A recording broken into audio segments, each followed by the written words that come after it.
Jerry had. Yeah, I'm done with that. Trying to think of where, tomorrow I'm going to wear here. That's an easy one.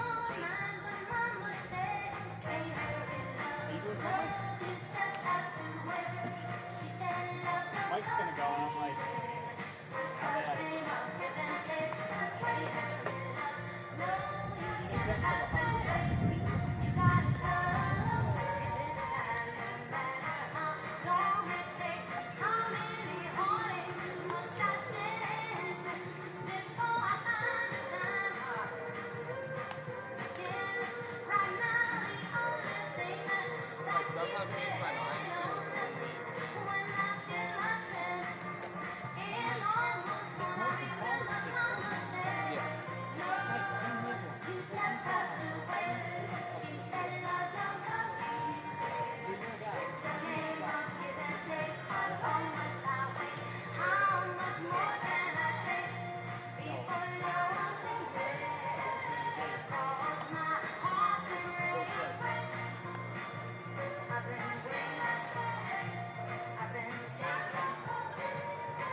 Once again, fans, we have our concession stand open. It's located on the first base concourse. Just beyond our concession stand, please enjoy the hole-in-the-wall bar.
Yeah, it's just big.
Good evening, ladies and gentlemen, boys and girls. We welcome you to Senator Thomas J. Dodd Memorial Stadium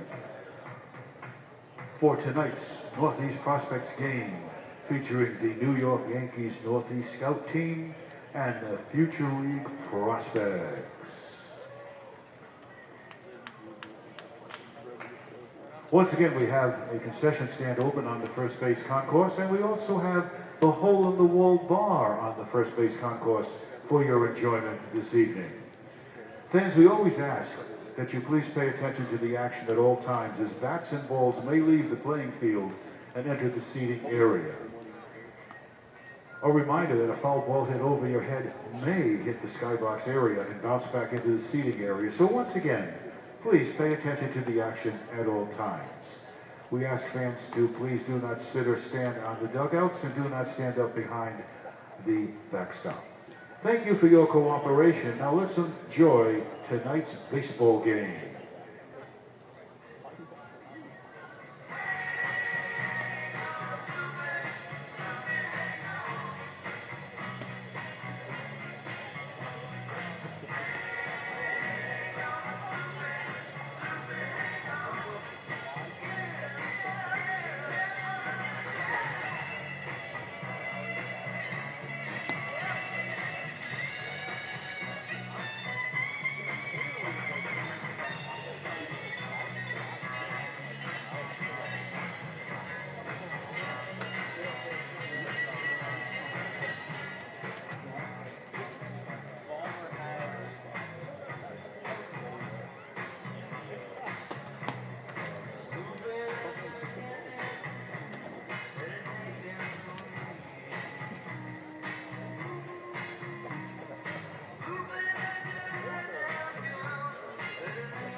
Good evening once again, ladies and gentlemen. At this time, I direct your attention onto the field. Let's meet the players from both teams.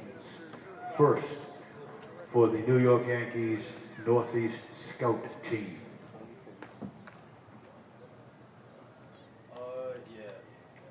The manager from the New York Yankees, Matt Hyde.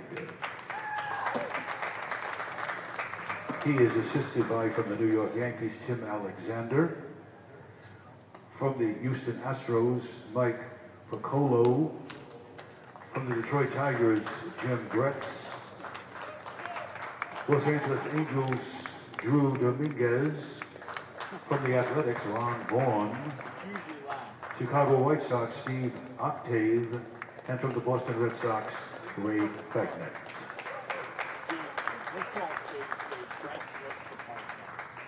And now let's meet the players for the New York Yankees Northeast Scout Team.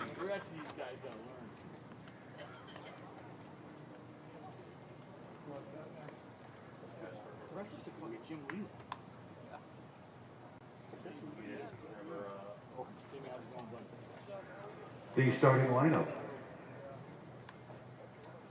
Leading off and doing the catching for the University of Miami, number 26, Devin Diaz. Batting second and playing center field for the St. John's University, number 51, John LeGrand. Batting third, Sacred Heart University, and playing first base, number 41, Peter Link. Batting in the cleanup position and playing shortstop for LSU, number 11, Ricky Lopez. Batting fifth, the designated hitter, number 18, Matt Bucciero. Batting sixth and playing left field from Brown University, number 64, Micah Peterson. Batting seventh from the University of Maine and playing right field, number 35, Juju Stevens. Batting eighth and playing second base from UConn Avery Point, number 63, James Fagnet.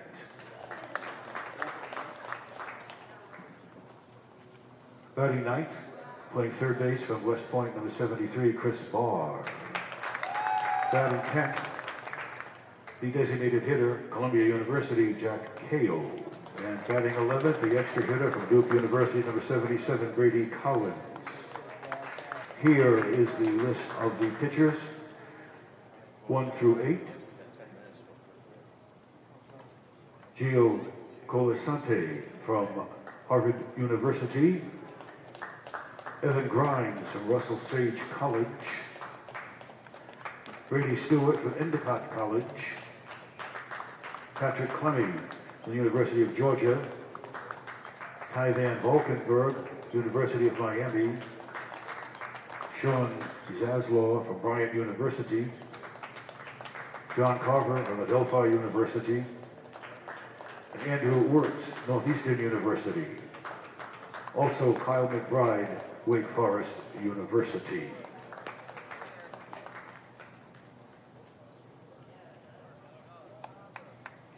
And now let's meet the coaches and players from the Future League's prospects. Manager this evening, Worcester Brayhoff's Director of Player Personnel, Alex Dion. He is assisted this evening from the Vermont Lake Monsters by Gene Turpin and Sam Tanis. Also assistant coach, former Sea Unicorns manager, Kyle Dombrowski. First, the reserves for the Futures League. From Mississippi State University, number 34, Hunter Strom. Kansas State University, number 19, Cordell Klinkenbeard. From Bryant University, number 15, Michael Fiataroni.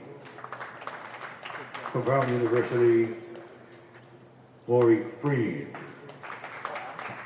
University of Notre Dame, Ryan Ventrell. University of Maine, Quinn Murphy. Bentley University, David Vanderzauer. And now, here's the starting lineup for the Future League prospects. Leading off and playing second base from Arizona Western College, number 8, Elias Huber. Batting second and playing shortstop from the University of Connecticut, number 38, Jacob Melfont. Batting third and playing left field from Gagnon University, number 26, Connor Smith. Batting in the cleanup position and doing the catching from the University of Virginia, number 10, Bradley McCafferty. Batting fifth and playing third base for Stenson University, number 31, Cole Travers. Batting sixth, the designated hitter from Worcester State University, number 12, Alan Carpenter. Batting seventh from Cornell University and playing first base, number 34, Aiden Barkley. Batting eighth and playing right field from Rutgers University, number 36, Jacob Snyder. And batting ninth from the University of Maine and playing center field, number 7, Jack Quigley. These are the pitchers we will see this evening. First up from the University of Maine, Eric Swenson. Kansas State University, Cordell Klinkenbeard. From the University of Connecticut, Noah Farrell. University of Southern Maine, Isaac Jensen. University of Connecticut, Sean Flannery. From St. John's University, Thomas Harding. Stonehill College, Trey LeMay. Endicott College, Kyan Bagshaw. Keene State College, Thomas Perog. Also from the College of William and Mary, Aaron Forgas. Ladies and gentlemen, let's have a nice round of applause as we begin our game for both teams that are going to be entertaining us this evening. The New York Yankees Scout Team and the Future League Prospects. We would like to also thank the scouts that are in attendance this evening who are here to watch the players perform. Thank you for your attendance this evening. Now at this time we ask that you please rise, remove your hats, as we will now honor America and those defending our freedoms with the playing of our national anthem.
Thank you. And as I heard somebody say one time, let's play ball.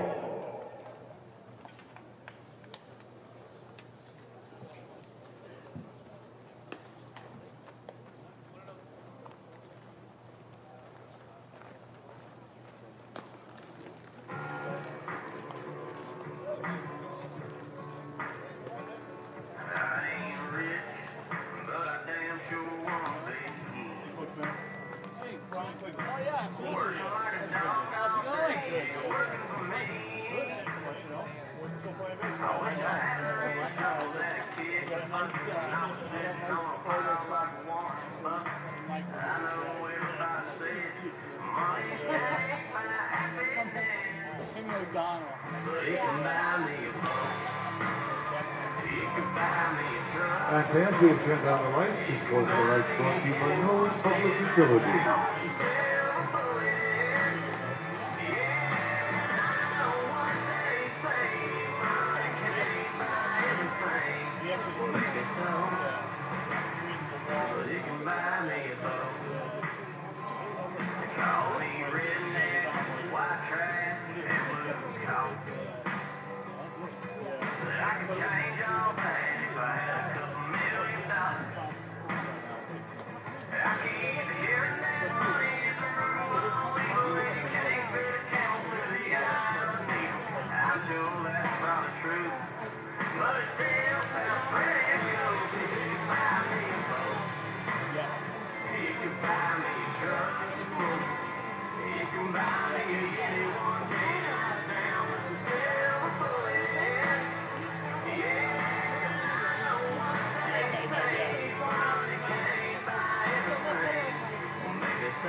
Yeah, they said he's not even moving. I'm like,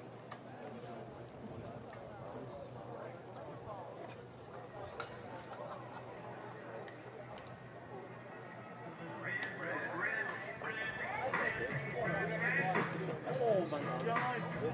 What was the woman doing? I heard that.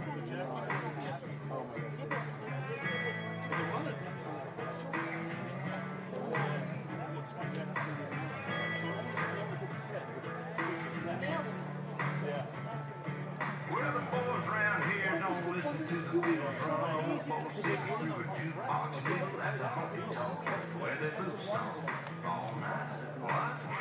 Yeah, we call work and dig it in the dirt. Gotta get it in the ground before the rain comes down. To get paid to get your girl and your four-wheel drive. Yeah, boys around here breaking down beer, talking about girls, talking about trucks.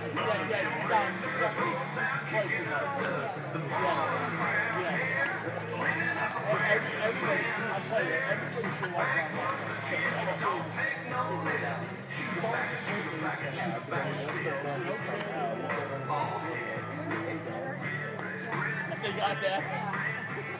And it's not things like curling off. So like he could have been like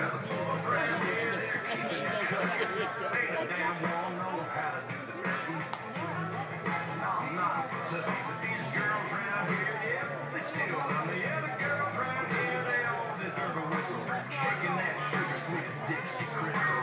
They like that y'all and southern drawl and just can't help it 'cause they just keep on going around here. Drinking that ice cold beer, talking about girls, talking about drugs, running that red road down, kicking up dust. The boys around here, sending up a prayer to the man upstairs. Backwards again, don't take no lip. Shoot 'em back, shoot 'em back, shoot 'em back.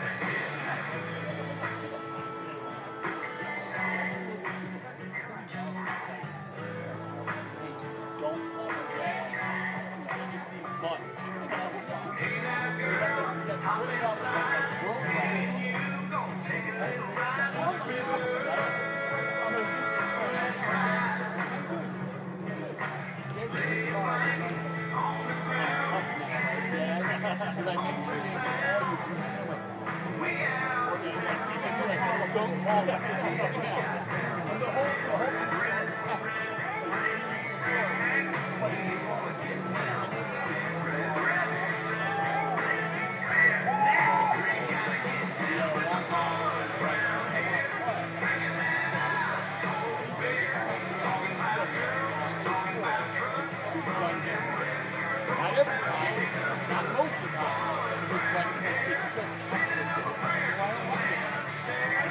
Taking the field, the Future League prospects.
Ready to go. Ready to go for the Futures League Northeast Prospects Showcase here tonight. We meet the starting lineup for Matt Hall's New York Yankees scout team here today. Devin Diaz does the catching. He'll lead it off. John LeGrand bats second in center field. Peter Link at first base batting third. Ricky Lopez is the cleanup hitter. He's the shortstop here today. Batting fifth is the former Norwich Sea Unicorn designated hitter Matt Bucciero. Micah Peterson hits sixth in left field. Juju Stevens in right field batting seventh. James Fagnett hits eighth at second base. Chris Barr batting ninth at third base. 11 hitters in this lineup, 2 designated hitters.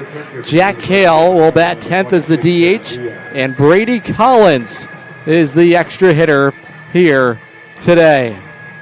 On the mound for the Futures League Prospects, it is the Worcester Braveheart Eric Swenson. His first offering pumped into the inside corner, ruled for strike one, officially underway at 6:36 local time here tonight from Senator Thomas J. Dodd Stadium. Adam Plager bringing you the coverage. Popped up foul for strike two. Great opportunity for these youngsters to showcase themselves. Just 2 weeks out before the Major League Baseball draft. The MLB All-Star Game only 2 weeks away now as well. Yankees wearing their, what you would usually see as their batting practice tops at Yankee Stadium. The white numerals on the back. And the gray bottoms here tonight. Many scouts in attendance tonight for the Northeast Prospects game here at Dodd Stadium. Swenson way ahead right now of Devin Diaz. He's the catcher for the Yankees scout team. Attended Iona Prep School, 5'10", 185 pounds out of Yorktown Heights, New York. Committed to the University of Miami. The 0-2 taken a little outside, just missed the pitch from Brady Stewart. This is coverage of the Northeast Prospects game. A little different than Futures League Baseball. The Futures League Prospects taking on the New York Yankees area scout team. 1-2. That is through the left side, a base hit. Devin Diaz starts the horn for the Yankees scout team offense. It'll only be 5 batters per inning. Every pitcher will go 1 inning. It's a leadoff base hit for Devin Diaz against Eric Swenson. He's the starter for the Futures League Prospects. Swenson, a soon-to-be junior at Maine, out of Scarborough, Maine. A member of the Worcester Bravehearts. This Futures League Prospects team was organized by the Director of Player Personnel for the Worcester Bravehearts, Alex Dion. Hopping around is Diaz, and the pitch home from Swenson. On the outside corner, ruled for a strike, the fastball. It's John LeGrand, the center fielder, batting. LeGrand just wrapped up his senior year at St. John's in New York, out of the Bronx. It's the white uniforms here today for the Futures League Prospects. All representing all 7 teams throughout the Futures League. 1-0. on LeGrand. Swenson working from the stretch. He'll check in, and that throw goes skipping through the right field foul line. Rounding second is Diaz. He'll pull up there. After a errant throw over there from the right-hander Swenson.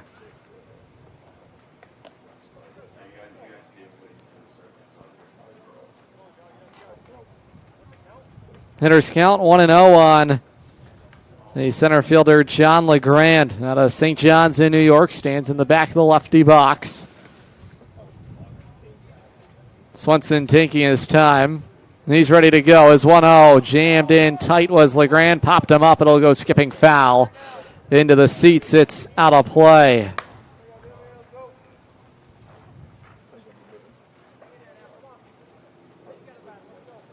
Swenson so far this summer with the Bravehearts has pitched to an ERA flatlined at 0 over 7 innings worked. A 1-0 record, has made 5 appearances, 2 of those first starts for Worcester. Even count 1-1 on LeGrand. The righty kicks and deals. Fastball misses downstairs, 2-1. Real strong start this summer for Swenson, who has 7 strikeouts through his first 7 innings of work. He was last on the rubber against the Sea Unicorns back on June 20th. Workday scoreless inning out of the Worcester bullpen. Hitters count 2-1 on LeGrand. Right-hander takes his time, is offering home. Popped up foul, trailing into the seats. It's out of play. Beautiful night for baseball here in southeastern Connecticut.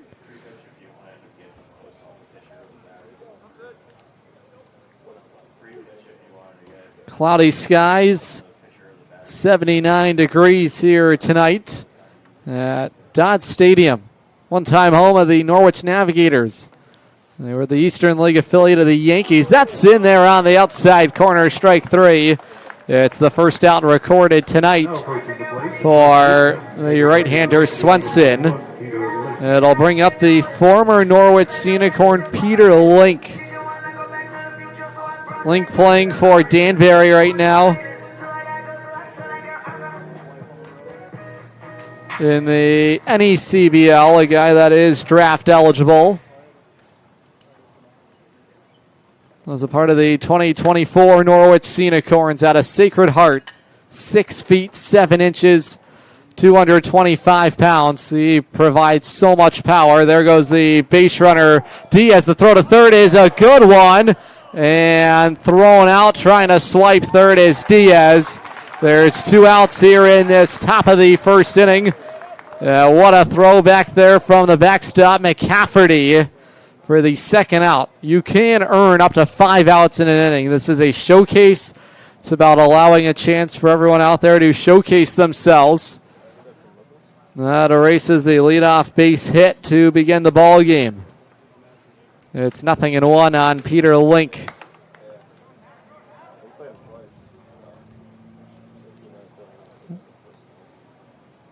Link really filling out that frame since when he played in Norwich a couple summers ago. The 1-1 taken up top, fastball, good juice on it early on for Swenson. Every pitcher will work just 1 inning. Link out of Holmes, New York. Attended Trinity Pauling High School. He is a D1 baseball top prospect for the upcoming MLB Draft. The 2-1. Fastball misses. Boy, Swenson really bringing the heat to begin the ball game.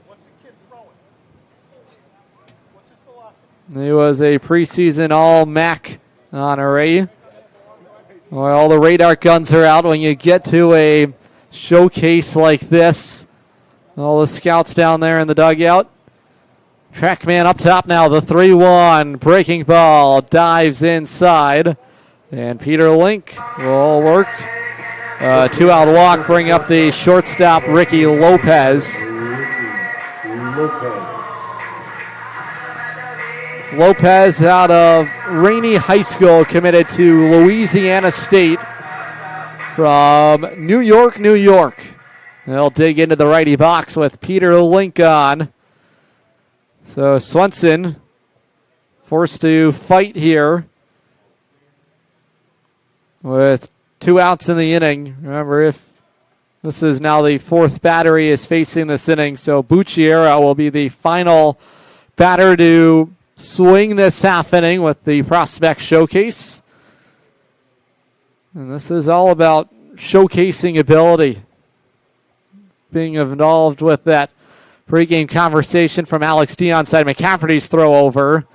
That is scooped. Good pick over there by the first baseman, Aiden Barclay from the Westfield Starfires. We'll go around the diamond in a moment. Take a look at the starting 9 tonight for Alex D onside. Right-hander Swenson ready to work. A ball and no strikes here on Lopez. He cuts and foul tips away. Strike 1. Peter Link is on. He walked on 5 pitches. Barclay holding him on. It's the Yankees area scout team. This group organized by Matt Hall. There goes Link. A wave and a miss. The throw from McCafferty. Bounces on the way to second. In there safely is the one-time Norwich Sea Unicorn, Peter Link. It's quickly 1-2 on Ricky Lopez. Swenson out of the University of Maine. That wraps up the plate appearance for Lopez. He's punched out around the diamond defensively for the Futures League prospects. Over at third base, it is Cole Travers. The shortstop tonight, Jacob Malfant. Elias Huber at second of the Vermont Lake Monsters. Aiden Barclay at first. The outfield from left to right. That's Connor Smith in left field. Jack Quigley up the middle in center field. And the newest Unicorn, Jacob Snyder in right field with Bradley McCafferty doing the catching here tonight.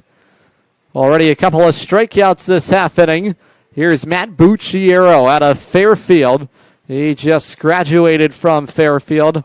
Another one of those top prospects eligible for the MLB Draft. Hoping to add his name to the list of 8 Unicorns drafted to the big leagues over the 6-year history of the Norwich Sea Unicorns. 1-0 on Bucciero in the back of the righty box. The 1-0 down and away. Evens the count 1-1. Bucciero out of Ridgefield, Connecticut. 6 feet 2 inches, 225 pounds. It's a real pure swing. Swenson at Maine only made 3 appearances as a freshman there. The 2-0 way up top for ball 3. This potentially could be the final pitch of the inning here for the right-hander Swenson. Just overthrew that fastball. So easy to get real juiced up for outings and events like this.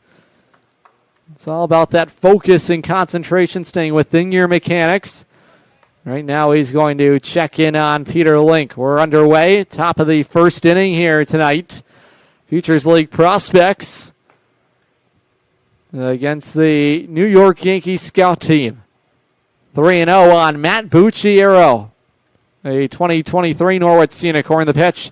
This is in the air on the right side into foul territory. It'll go crashing into the seats.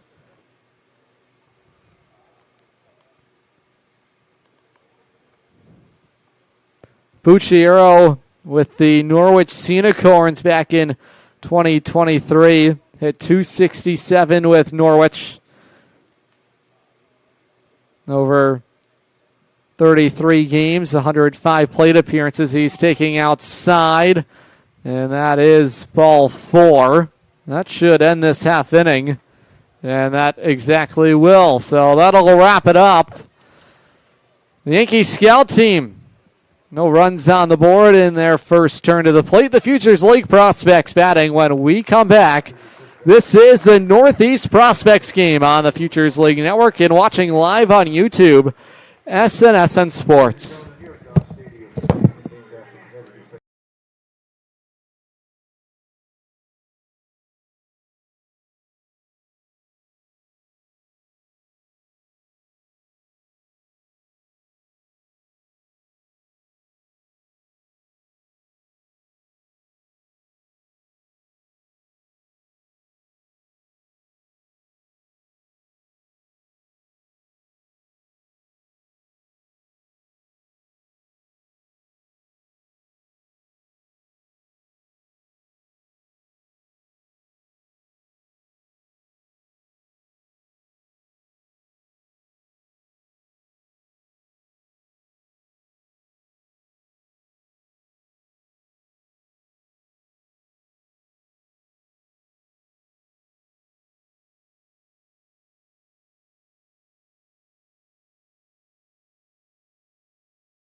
We go to the bottom of the first tier tonight. Gio Colasanti is the right-hander on the rubber. The Harvard Crimson product, 6'5", 225. Just wrapped up his senior year at Harvard. Out of New York, New York, his hometown. He was named the John Orland Two-Way Player of the Year Award, semifinalist. The unanimous first-team All-Ivy selection at first base. Second-team All-Ivy selection as a pitcher. Two-time Player of the Week, earning the honor in back-to-back weeks.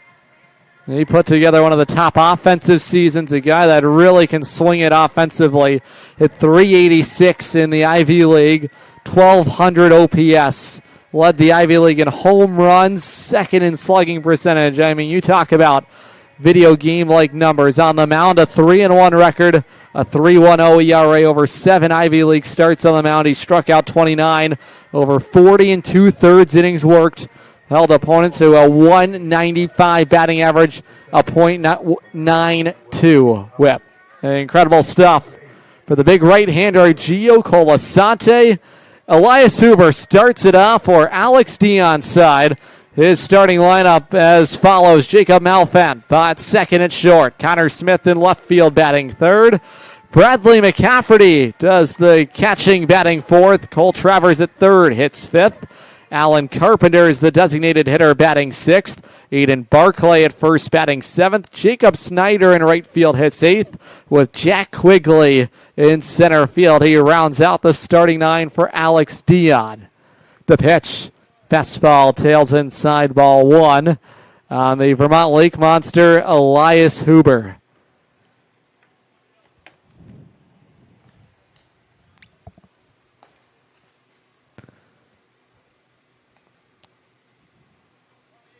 One and 0, the pitch home. Fastball, good bite on it. One of these events, you talk about guys that are certainly delivering 100% max effort on all their pitches. They're trying to make a statement here in this environment. The 1-1. That's off the end of the bat, down the left field side. It's falling in a hurry. Down the line into the bullpen. It's foul. Boy, Huber was late on it. Tried to go to the backside. And it went cruising into foul territory and out of play. Huber, the batter at the plate with the Vermont Lake Monsters this summer. 6'2", 220 out of Göttingen, Germany. Attends Arizona Western College, soon to be sophomore at AWC. It's 1-2 for Gio Colasanti. The pitch. This is in the air. Center field. Moving in and making the grab on it is John LeGrand. We go around the diamond defensively for the Yankee scout team here today. Over at third, Chris Barr gets the duties over there. The shortstop, Ricky Lopez. Over at short, James Fagnant. And at first base, Peter Link. The outfield left-right, Micah Peterson in left. John LeGrand up the middle in center field with Juju Stevens in right field. And Devin Diaz does the catching here tonight. Here's Jacob Malfant, the batter at the plate. Colasanti offers. Fastball misses inside for ball one. Malfant with the Worcester Bravehearts out of Cortland Manor, New York, is committed to UConn. A riser. Stands in the righty batter's box. The 1-0 home. On the ground, chopped foul. Colasanti, a guy that really has a MLB frame. And you look at his balance and his windup. Guy that can really overwhelm you on the mound. 6 feet 5 inches, but when he's out there on the hill, looks more like 6'7", no doubt about it. 225 on the rubber, the 1-1. Curveball, boy, Uncle Charlie slots in there nicely for strike two. Colasanti attended Poly Prep Country Day School, a two-way player. He really had a terrific senior year. Earned first team All-Ivy honors his final 2 years with the Crimson. The 1-2. Outside, upstairs, 2-2. On the shortstop tonight, Jacob Malfant.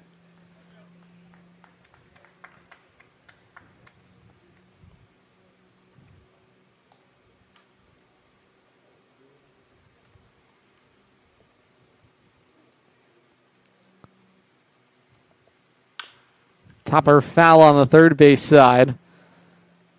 Malfan, a riser out of Yukon. Teammates today with Sean Flannery, a part of that 2026 recruiting class out of Yukon. The report date, just over 2 weeks away for these young risers to Yukon. Begin their training program with the Huskies. The 2-2. Fastball down and in, 3-2. Deep count here for the right-hander Colasante.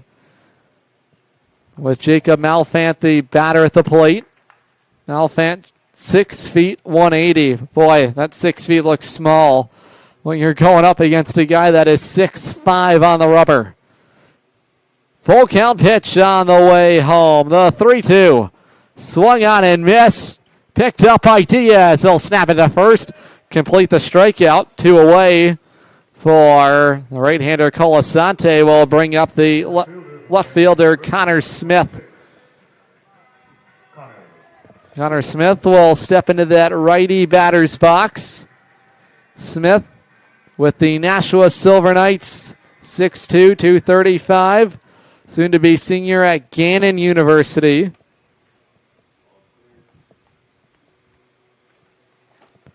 Silver Knights this summer, winners of 4 straight games. Heading into action today, Colasante overthrows his fastball for ball 1. This is the third of 5 hitters due up to the plate here in this first inning for the Futures League prospects. Colasante brings it set. The 1-0. Cut on and miss. Good wipeout slider from Colasante. He is a guy trying to make a case for himself out of Harvard. Good movement on his pitches. Diaz working with him. The guy that is just 18 years of age. The 1-1. That is hooked down the line and left field foul.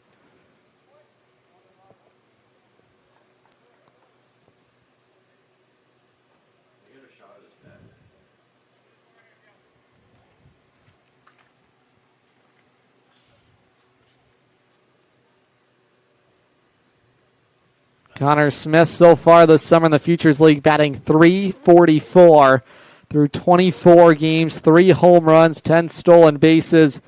Has driven in 20 runs, one of the top hitters in the Futures League. In the midst of a 4-game hitting streak at the plate, the 1-2. That is a chopper on the backhand side of the shortstop. Lopez, his long throw across the diamond. And the first 3 batters retired tonight from the Futures League side. This one put in play by Smith. It'll bring up the Lowell spinner catcher, Bradley McCafferty. McCafferty, a guy that has seen consistent playing time for the Spinners. Out of the University of Virginia, riser out of Virginia is McCafferty. The pitch home. Big wave and a miss there for strike 1. High heat displayed by Colasante.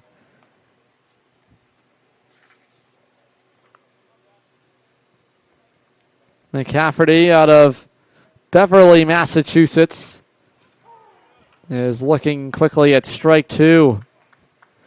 So far, McCafferty batting .283 as a home run to his name. 12 runs driven in for the Spinners. Play their home games over at LeLacheur Park, home of UMass Lowell. Diaz sets up outside. Colasante's 0-2 home. Downstairs and away for ball 1. Fly out of left, a strikeout and a ground out so far this inning, induced by the right-hander Colasante. Bottom of the first inning here in the Northeast Prospects game. One of the final opportunities for these Northeast area prospects to showcase themselves before the upcoming MLB Draft. From the stretch, the 1-2, wave and a miss on a spinning slider falling off the plate for the fourth man retired this inning. That's exactly what you're looking for. You only get one frame to showcase yourself. And Colasante's made the most of it. Has retired all four men, has struck out two. Here's the third baseman, Cole Travers, batting. Travers, a member of the Worcester Bravehearts out of Sebring, Florida. Committed to Stetson. Attended Riverview High School. Stands in the back of that righty box.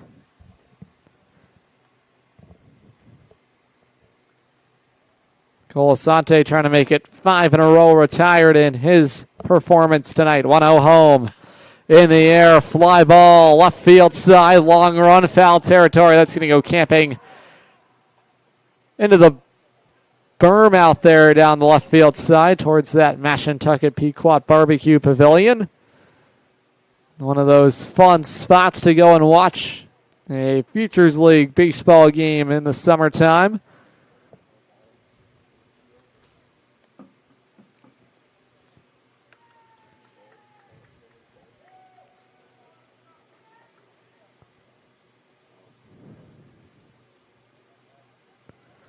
Even count, 1 ball and 1 strike on Travers. He's in the righty box.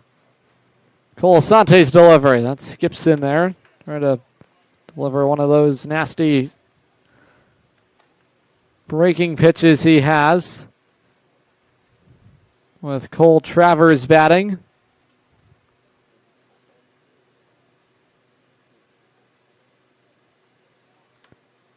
Travers 6'3", 185. Hitters count 2-1. Colasante offers it. That just missed for ball 3. Travers batting .254 this summer in the Futures League. 8 runs driven in, 7 runs, 8 runs scored. Check that, 7 runs driven in for Travers. Stands in that righty box. Diaz moves inside for the 3-1. That's in the air. He was jammed. Calling for it is the pitcher, Colasante. Will make the catch on it. Takes charge on the infield green. Go to the second. No score here between the Northeast Prospects and the Futures League Prospects here tonight at Dodd Stadium.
Head to the second inning, and there is a pitching change as we head there as expected.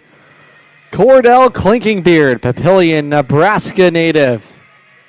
Riser on the rubber is Clinkingbeard. Headed to Kansas State with the Worcester Bravehearts this summer, pitching to a 7.36 ERA. 3 2/3 innings worked, has made 3 appearances, all out of the Bravehearts bullpen. The pitch showing bunt was Micah Peterson. He's in left field today. Micah has wrapped up his senior year at Brown out of Stamford, Connecticut. 5'10", 200 pounds, 0-1. Sliced foul, strike 2. A lot of foul balls here today. In this Northeast Prospects game. A lot of guys just going up there with an aggressive attitude at the plate. 0-2. Got away from Clinkingbeard. Goes skipping to the backstop.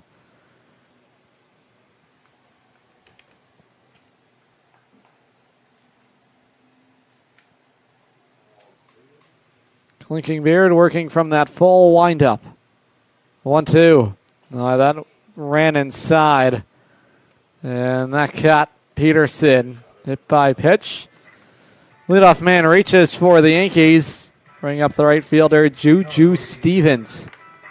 The right fielder from the University of Maine, number 35, Juju Stevens.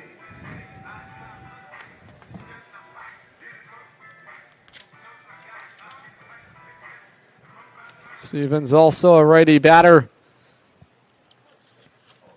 I'll step in there with the man on. He swats back, strike 1 foul.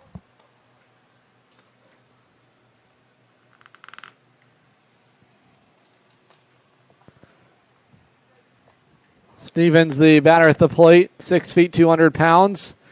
Out of Durham, North Carolina. Just wrapped up his 5th year at Maine. Starting to go as the base runner Peterson. He slows his roll. It's strike 2. Second of 5 batters that will swing here this inning in this prospect showcase. 11 hitters in the lineup for New York. That was designed by their manager, Matt Hall. The pitch. Fastball targets the outside corner, just missing. McCafferty trying to frame it. Guy that really presents well back there, McCafferty. Trying to help out the Worcester Braveheart. Both pitchers so far to be in the ballgame, members of the Worcester Bravehearts. That's really playing well right now. Won 5 in a row. The pitch down and away, 2-2. On deck is the New Britain B, James Fagnant.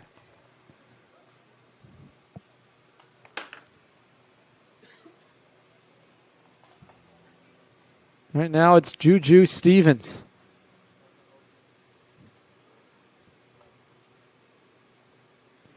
The 2-2. Inside, nearly got him. Juju attended Missouri and Georgia Southern before transferring to Maine with the Black Bears this past spring. Hit .313 in 21 games. There goes the base runner. Chopper charging in is the shortstop. Malfan is tossed across the diamond. Is in time, and there's one out here in the inning. Advancing 90 feet is Peterson. The conversation with all these prospects before the game was, this is a showcase. This is what it's about. You have a skill. You have an asset of your game that you're trying to showcase. You go out there and show it. You're a guy that steals. Make sure you're trying to steal a couple of bags. The guy that has a good arm out there in the field defensively, showcasing that.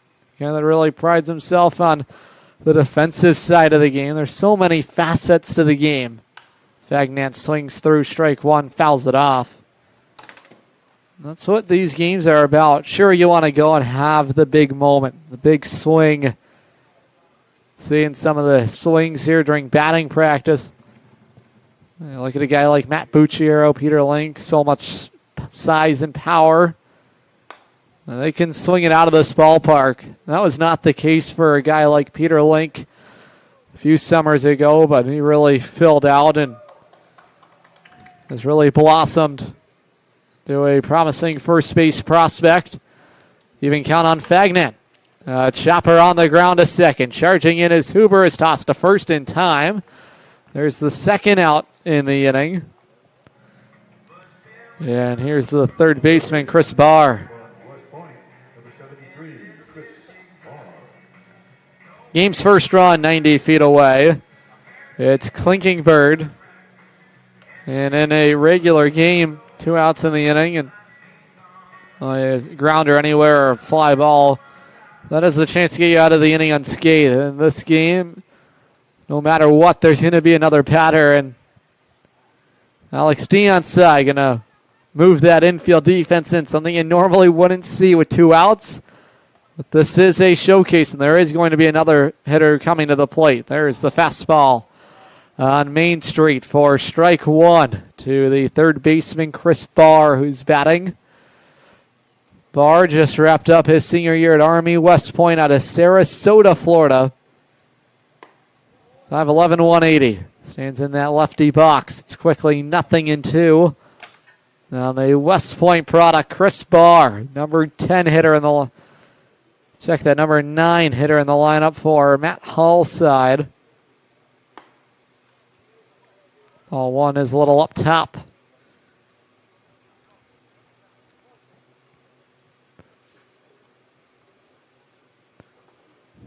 Barr started in all 48 games, played second base and center field for West Point. The 1-2, slice foul to the screen.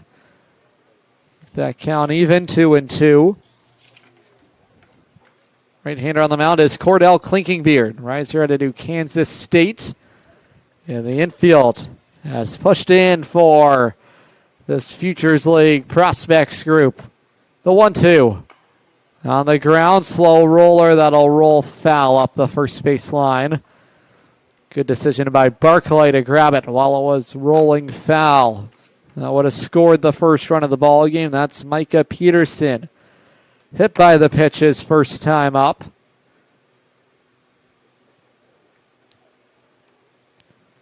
This past spring at Army, Barr was a .270 hitter, lifetime .306 at Army West Point. Stands in that lefty box, righty on lefty here. The 1-2 in the air, popped up. That is swirling foul. There's a souvenir tonight. So much history here in Norwich. Ballpark that opened up on April 17th, 1995. So many generations of baseball fans that have been coming to the ballpark for decades now. Peterson at third, 1-2. Check swing. Thinking about it as Barr. He'll hold up wisely, 2-2. Every pitch so deliberate.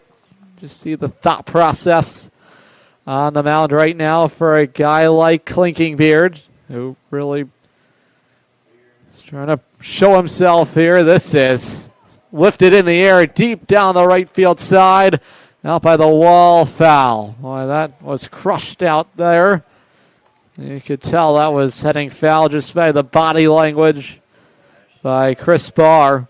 So much power up and down the lineup, and that's what's so exciting about these events is a guy you're going to see batting ninth in the lineup, a guy that would normally hit cleanup or towards the top of the lineup. Count has run full, 3-2. Klinkingbeard has really had to work hard here this inning. And credit to this Yankees squad. So disciplined at the plate. Composed the 3-2.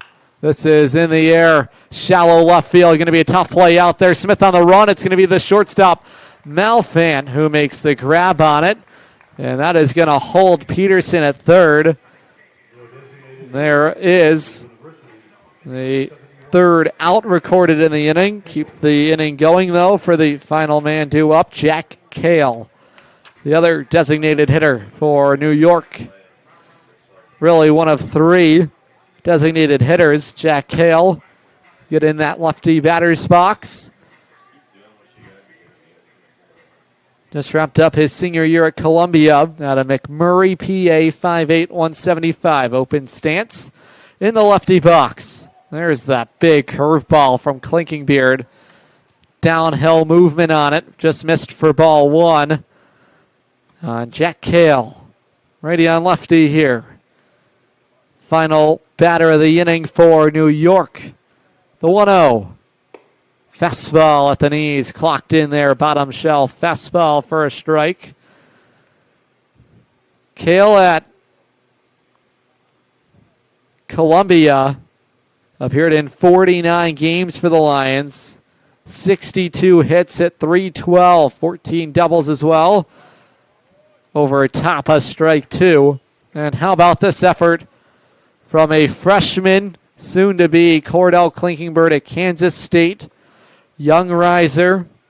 That's what's so exciting about this event. You see guys that just finished their senior year and then some guys who just wrapped up their senior year of high school. The 1-2.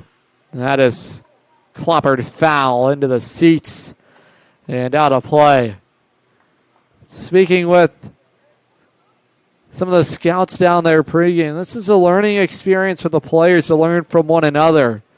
Certainly can pick the brains of all the scouts filling up that third base dugout for the Yankee scout team. The 1-2, little bouncer that is in play. Going to be a tough play. McCafferty, underhand flips to Barclay. It'll wrap things up. Cordell Klinkingbeard works around some traffic with a runner on third. No runs cross the plate. Go to the bottom of the second here in the Prospect game when we come back.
Head to the bottom of the second inning. Alan Carpenter will bat against the Russell Sage product. Evan Grimes is the second pitcher being used here today for Matt Hall's group. Swinging strike from Carpenter. Check that. He was backing away. Grimes, the Pitcher on the rubber out of Clifton Park, New York, 6'3", 190. A left-hander just wrapped up his senior year at Russell Sage, 1-0. Wave and a miss from Alan Carpenter. Runs the count even, 1-1.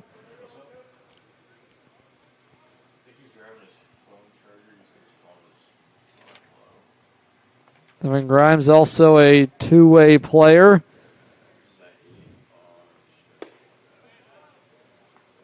On the mound this past spring at Russell Sage, pitched to a 2.84 ERA. 7-2 record over 14 appearances, 69 2/3 innings worked. The 1-2. Carpenter checks his swing, holds up. Even count, 2-2.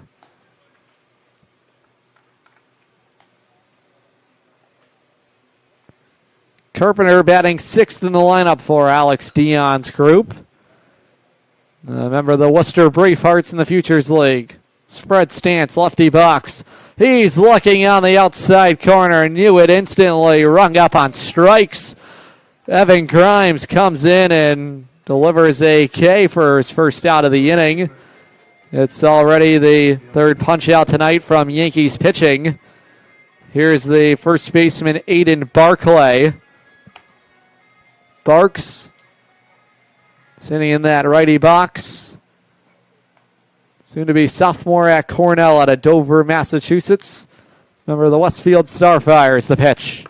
Fastball, good movement there from Evan Grimes.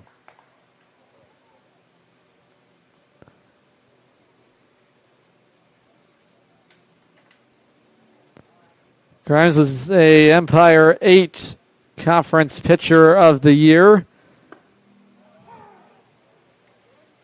Is way ahead of Barclay. No balls and 2 strikes. He was named to the ABCA Rawlings All-Region team. Tremendous year. Did it with the bat too. Hit .355 in 44 games. That's Sage. Here's the 0-2. Big swing and a miss. Down by the way of the K is Barclay. And that's the second strikeout of the evening for Grimes. Here's the right fielder, Jacob Snyder. Snyder, a soon-to-be freshman at Rutgers out of Exeter, PA.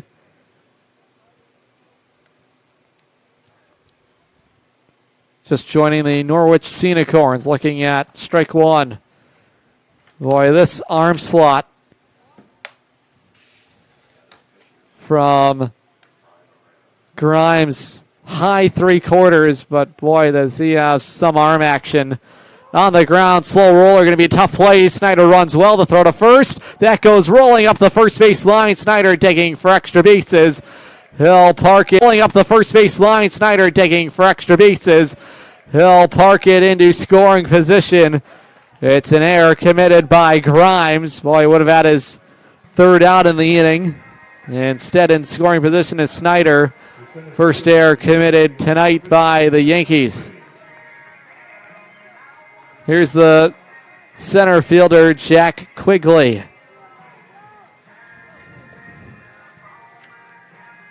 Quigley with the Lowell Spinners.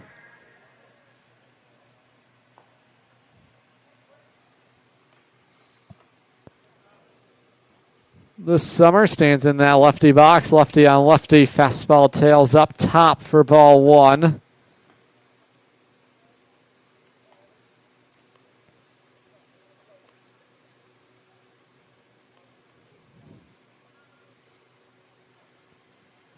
One ball, no strikes. Grimes began his outing with back-to-back strikeouts. Left on left. Diaz sets up outside. Here's the 1-0. That caught Quigley. Just nicked him on that left elbow. Little station runners at first and second. 2 outs in the inning. Here's Elias Huber batting for the second time today. Huber flew out to left field his first time up.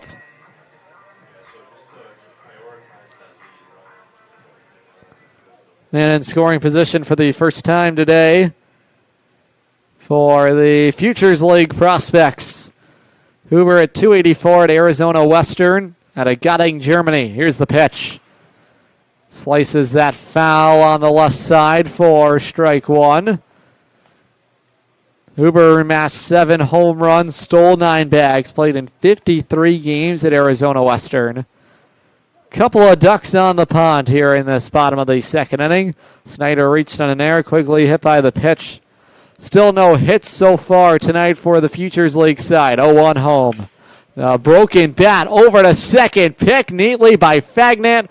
Races to the second base bag. The throw over to first gets away, but that is going to end the frame. 5 batters came to the plate.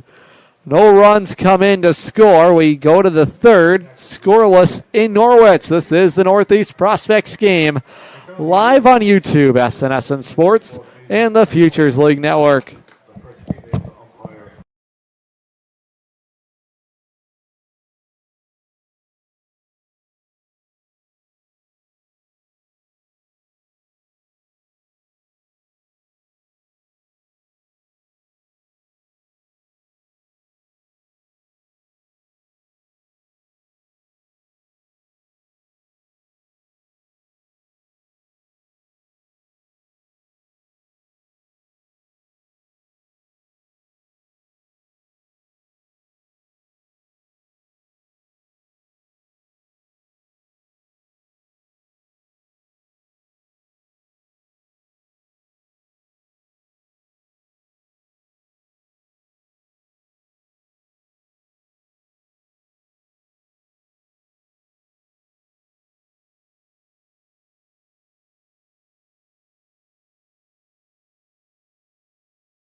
We go to the third inning here in this prospect showcase. Jacob Malfant is going to be due up next for the Futures League side, but it's the Yankees batting. And Brady Collins is their extra hitter. He's up there at the plate to start it out with the new arm in the ball game. It is Noah Farrell from the Westfield Starfires. Riser ready to Yukon on the rubber here.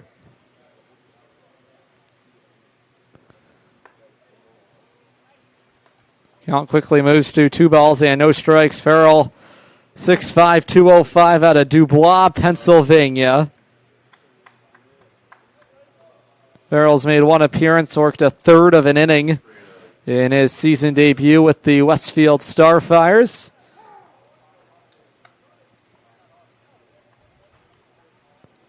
Two balls and a strike here on Brady Collins. He's the extra hitter. Also can catch as well. From the stretch, 2-1 in the air. Right center field, closing in on it and dropping the baseball out there is Jack Quigley, strolling into second with the leadoff. I don't think this will be scored as a hit. It's going to be an error, but a leadoff runner is on. I think Quigley just took his eyes off the baseball. See if we get another look at that play. Boy, that looked to be as routine as they come out there in straightaway center field. And here's a look at it. Out there in right center field. Quigley closed in there on a hurry. Got a good read off the bat. Instead the game's first run now in scoring position. Top of the order, Devin Diaz. He singled his first time up. Second error committed tonight by the Futures League prospects. Pumped in strike 1 from the right-hander Noah Farrell.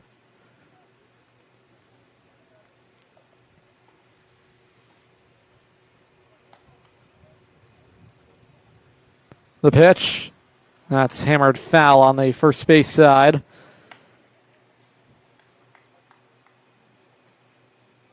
Farrell 6'4", 200 pounds. Headed to UConn. 18 years of age. Is the right-hander out of PA. Meeting with Devin Diaz. His second trip to the plate. Second batter in the inning for New York. The pitch on the ground, rolled over to short. Malfan handles it. His long throw across the diamond, stretching out and pulled off the bases. Barclay. That is back-to-back errors committed by the Futures League defense. And the runners are at the corners for New York. They have something brewing here. Here's the center fielder, John LeGrand.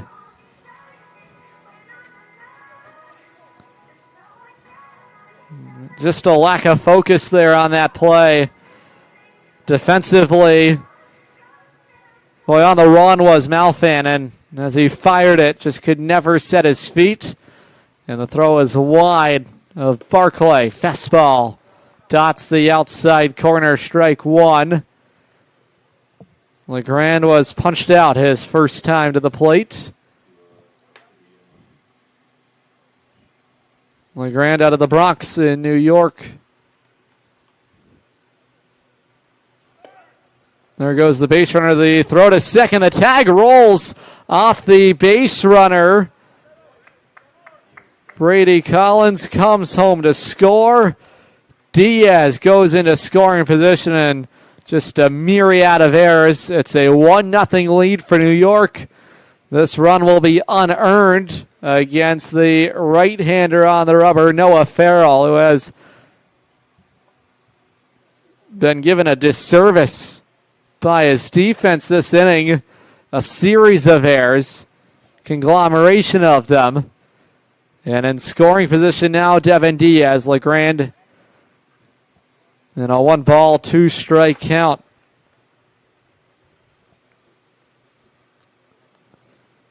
LeGrand was selected to the All-Big East first team as a junior this past season at St. John's. Had a nice season for himself. Swinging right now on a 2-ball, 2-strike count. Hit .322 at St. John's. A lifetime .342 hitter. Another strong year for himself. Started 59 games at St. John's. Was a regular in the outfield. Even count. There goes Diaz. A wave and a miss. The throw from McCafferty. The tag at third. It is not in time. And Diaz has his second stolen base of the inning. And again, it goes back to showcasing your best attributes. Diaz runs well. He's going to be a fun prospect to watch for a number of years, and he's really showed well tonight. Moves up 90 feet. Second run of the night in scoring position for Peter Link. He walked back in the first inning. He's the fourth man to bat here this frame. Link spent some time on the Cape last summer. Really felt like it provided him valuable experience to go to the Cape Premier Summer Ball League. Spent a couple of games with Harwich. 0 for 6 in that span. But that's as good as it gets for collegiate summer ball. Hitters count 2-0 on Peter Link. Big man in that righty box. That red batting helmet with the Pioneer logo for Sacred Heart. Red batting gloves and the red protective gear on that front left leg. The pitch jammed him inside. Down the line on the first base side. That's foul. Even the count 2-2. In Danbury, in the NECBL, Link appeared in 32 games. Hit .276. At Sacred Heart this past spring, hit .308, his best season at the collegiate level. The 2-1, the changeup. Rolls into the outside corner, runs the count even 2-2. On the New York first baseman tonight. From the top of the third inning, 1-0 the lead for New York. It's Farrell working on the mound, the 2-2. Up top, 3-2. Over through that fastball, Link rushed back with it.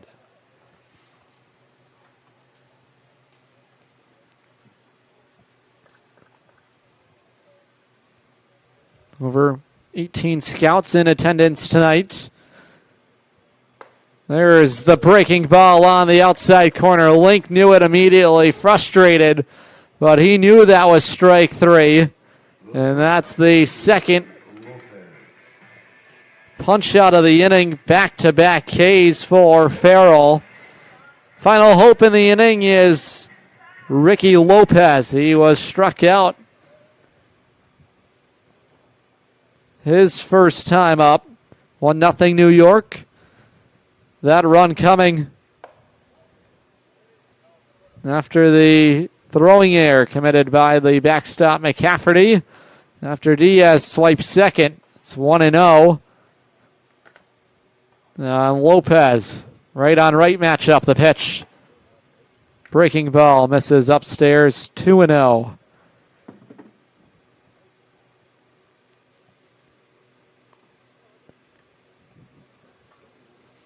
Lopez, part of the class of 2027, just going into his senior year of high school.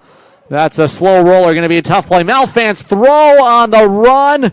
Barclay maintains his positioning on the first base bag, and that retires the speedy Lopez. Just one run in. Good work of damage control that inning by Farrell. Go to the bottom of the third. 1-0 for the Yankees scout team. When we come back, this is the Northeast Prospects game, live on YouTube, SNSN Sports, and the Futures League Network.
Go to the bottom of the third inning in the Northeast Prospects game. We're joined by the general manager of the Norwich Sea Unicorns, Lee Walter. Lee, great to have you up here. How about the Northeast Prospects game? Great opportunity for all these young players to showcase themselves to a wide variety of scouts in attendance tonight. Yeah, it's a great concept. You know, the Yankees scouting department has been doing games like this for a while. At one time, they were mostly high school players leading into the draft, but since COVID, it's been a lot of college players, and you know, this was an opportunity for our league to kind of change up what we had been doing around our All-Star game, where we used to have that pro day. So this year, we reached out to Matt Hyde, the Yankee scout, and pitched the idea of having some of our prospects in our league play against their prospects before the draft, and so here we are. An exciting opportunity aboard as Malfani singled through the right side. Here's left fielder Connor Smith batting. Brady Stewart, one-time Worcester Braveheart. That's going to go away from Diaz and quickly into scoring position. How fast an inning can change in the span of 2 pitches. This an exciting story. Stewart was the Futures League Pitcher of the Year in 2025. A former Future Leaguer playing on that Yankees scout team. You see a guy like Matt Bucciero, Peter Link. A couple of former Sea Unicorns. Yes, it's good to have them back here at Dodd Stadium, and glad to see that they are doing so well and hopefully have an opportunity to get drafted in a few weeks here. Bucciero, a guy that continues to put on tremendous strength. Watching him take his swings during batting practice. Had power to the walls, both sides with these. Peter Link, not sure if you remember what he looked like back in 2024, but boy, has he put on a lot of size and strength. Yes, he certainly has. Yeah, he looks great, and hopefully staying healthy. I know his time with us was cut short by an injury, and it was unfortunate, but that does happen in summer ball quite a bit. And so, you're happy for a guy like that to get healthy and keep playing well and keep showing himself. A game like tonight, I know we have only 5 batters coming every inning, but you can sense the urgency in all of these plate appearances and how important they are. That's why this game might be a slower pace than what fans are used to. A lot of foul balls, a lot of nibbling around the edges, but you feel like you just don't know which outing it's going to be or which sequence might get the attention of a scout. There's been a couple of stolen bases as well, and guys really trying to showcase their skills in a variety of different ways. Yeah, no doubt about it. I mean, certainly the scouts know all these guys already. They've at least seen them somewhere along the way. But you're right, an opportunity here for not only the Yankees guys to, kind of be out here and try to, get themselves ready for the draft, but for some of the Futures League guys that might be draft eligible this year to potentially wow somebody today and kind of give themselves a chance to be drafted this year. And if not this year, then, some of these guys still have more eligibility and will be draft eligible again. So, you're right. You never know what time, what plate appearance, what pitching sequence is going to be that one that gets those scouts' attention and has them ready potentially to be drafted in the future. Nice play over there by Brady Stewart. Snags it on a line to retire Connor Smith. He's the first man set down this inning by the right-hander out of Endicott College. Endicott, one of those premier Division III schools in the Northeast. See a guy like Kyan Bagshaw just wrapped up his season at Endicott. A number of goals out there on the diamond today, and it doesn't really matter where you play, but what you make of your opportunity, really. Well, listen, if you're good enough, the scouts are going to find you, right? They've heard enough about some of these guys through their high school careers, through their college careers. There's always people, even if it's not the main scouts that, catch a guy's attention, there are always people out there who know enough about the game and know scouts. And, it's almost a duty inside of the baseball world that if you see somebody that you think should be getting scouted, you call your local scout and you get that name in front of that guy. See guys like the Houston Astros, the Angels scouts in attendance. Those covering the Northeast territory as well. Just 2 weeks out from the MLB Draft. Check swing there from McCafferty, a guy that's just a riser headed to Virginia. We see a Mississippi State riser. Then you look at the shortstop out there. Ricky Lopez is just 17 years of age. He's committed to LSU. Some of these SEC schools right now on the map here today. Here's the 1-2. That breaks away. You saw the starter today. I'm not sure if you watched Gio Colasante, 6'5", 225 out of Harvard. All right, there's some powerful pitchers that are out there on display, and it has been max effort every pitch. Yeah, and that's what you expect out of these guys right now. And that's why some names that people might recognize are not here tonight, because they may have already had to shut it down at least for a few weeks leading into the draft. So they want to protect their arms. And so the guys that are here, it's like you said, it's max effort for 5 batters, and try to have yourself ready for that draft. McCafferty down by a strikeout. 4th batter in the inning is Cole Travers. Speaking with the general manager of the Norwich Sea Unicorns, Lee Walter. We hosted the All-Star game back here in 2024. So many memorable moments at Dodd Stadium. This one, another to add to the collection as well. Yeah, no, Dodd Stadium, obviously 32-ish years old now, has a great history of hosting marquee events in the baseball world. Several All-Star games during the minor league days, and, us bringing the Futures League game here in 2024 after we had already won a championship in 2023, and we were celebrating the 30th anniversary of the stadium that year. So it made a lot of sense to bring that event there. And, when it came time for this game, it was Nashua who actually proposed this, because they are hosting this year's All-Star game, but didn't necessarily feel the Pro Day was the right fit anymore. And interestingly enough, despite the fact that Nashua proposed this game, they have a home game tonight and couldn't host it themselves. So I said, you know what, we're on the road. Let's play it at Dodd. It's fairly centrally located, and just be another marquee event that we can hang our hat on here. Certainly a lot of fun.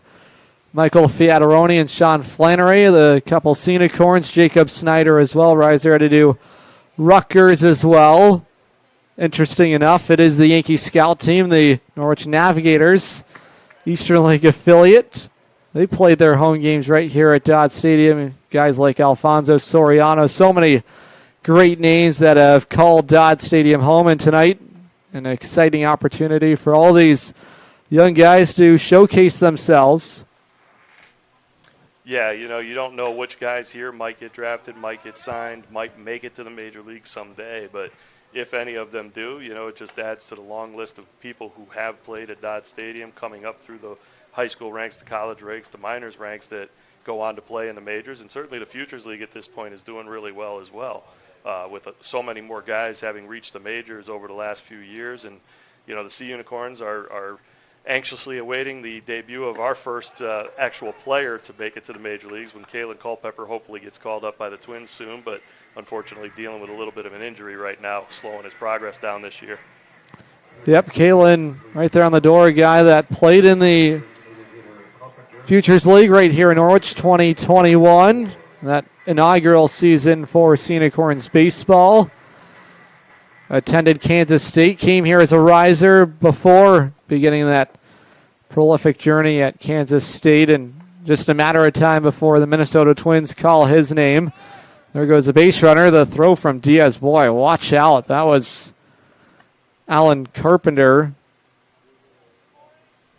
That was in the line of sight there. Boy, Diaz had to hold his throw up. He's one of those guys that just wrapped up his collegiate career. So you see a guy that is 17 years old over at shortstop, and a guy that is turning 23 back behind the plate.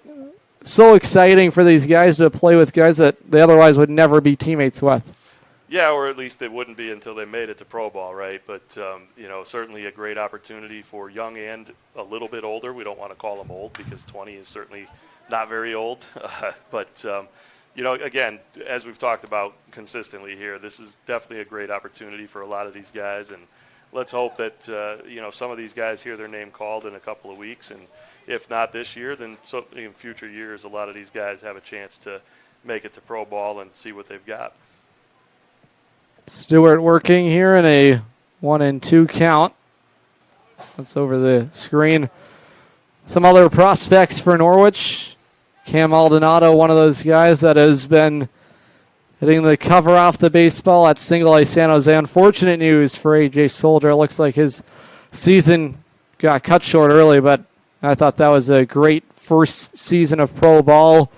I know the sample size was just 49 games, but he was a guy that really burst onto the scene here in Norwich and burst onto the scene in Ontario. I think that's going to be a guy certainly to continue to keep tabs on. Dean Ferrara's playing indie ball right now, and guys like Matt Bucciero, I feel like his name very well could get called in a couple of weeks. Yeah, and even if not, I think Matt will be one of those guys who will certainly sign a pro contract, whether indie ball or affiliated ball, and continue that lineage that's been started now. And, you know, you mentioned Cam Maldonado and you mentioned A.J. Soldier. You're right. It's unfortunate for A.J. that his season was cut short, and hopefully he has a speedy recovery. Hopefully maybe gets back for fall ball, but if not, definitely next spring training and can continue his pro career. And Cam, yeah, I mean, I'm looking forward to him potentially getting that next step out of San Jose, maybe in a couple of weeks or another month or so, and see what he's got at the next step of A-ball. And, you know, and again, Kalen, I mean, it's unfortunate that injury timing was bad because I really feel like he was about to be called up to the Twins. They were making some roster moves, and it almost seemed like they were clearing the path for him for around July 1st, and the injury, just bad timing. Yeah, the good news is that it appears to just be a 7-day injury stint for him. Hopefully it is the minimum, but the good news is his season is not over, and he will return at some point, hopefully in early July. Yeah, he's definitely been on for more than 7 days already, but, you know, it doesn't look like it's anything long-term. It's just now he's going to have to build back up. And, you know, I was hoping even around the All-Star break was going to be his call-up anyway, so maybe there's still an outside shot at that, but certainly, you know, maybe he's one of those guys that at the beginning of August he will get the call then. Take a quick break here. When we do come back, go to the fourth inning. It is next, Northeast Prospect Showcase, live on the Futures League Network and YouTube, SNSN Sports.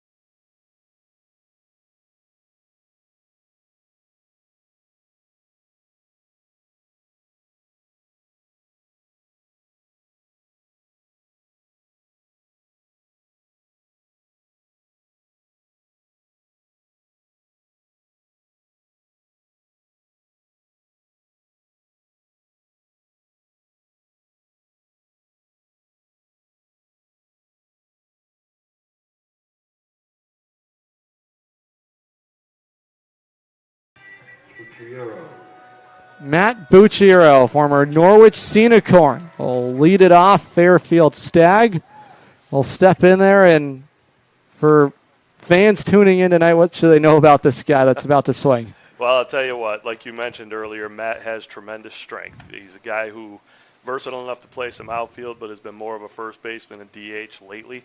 But he can swing the bat. He's got a lot of power, and you know, I think if he can get himself into pro ball and really find the right situation, he's a guy who can keep advancing that skill set and, you know, do some damage. I mean, do I think he's necessarily going to make the major leagues? You never know, but time will tell, and we just hope he gets that chance. So much power that he provides in that righty box. At a tremendous season at Fairfield. When you look back at his time in Norwich, what did that do for his development? Where have you seen his game start to take off from that summer he did spend here in Norwich? I think it's confidence. You know, I think that's true of a lot of guys. You know, we mentioned Dean Ferreira earlier. So Dean was a teammate of Matt's both here with the Sea Unicorns and at Fairfield. And I've told this story repeatedly. You know, Dean, when he came here to us, had not played much in the spring at Fairfield that year. Came here and broke the league batting average record, went back to Fairfield the following spring and broke their single-season hits record. And, you know, so it's all about confidence. You know, once you develop confidence as a baseball player, the sky's the limit for you, you know, because it's such a hard game to play at every level, whether as a hitter, pitcher, catcher, whatever defensive position. And if you don't have that confidence, it's really going to make it hard for you to be successful. Confidence certainly a funny thing, and you see it in guys who are sometimes slumping and their swing completely changes, and when a guy is rolling, it feels like it is automatic for guys, whether it's on the mound when they're going through a great stretch, everything's all around the zone, maybe they're getting a borderline pitch for a strike, and maybe when they are off, as it rolls away from Barclay at first base, Bucciero reaching after the drop third strike.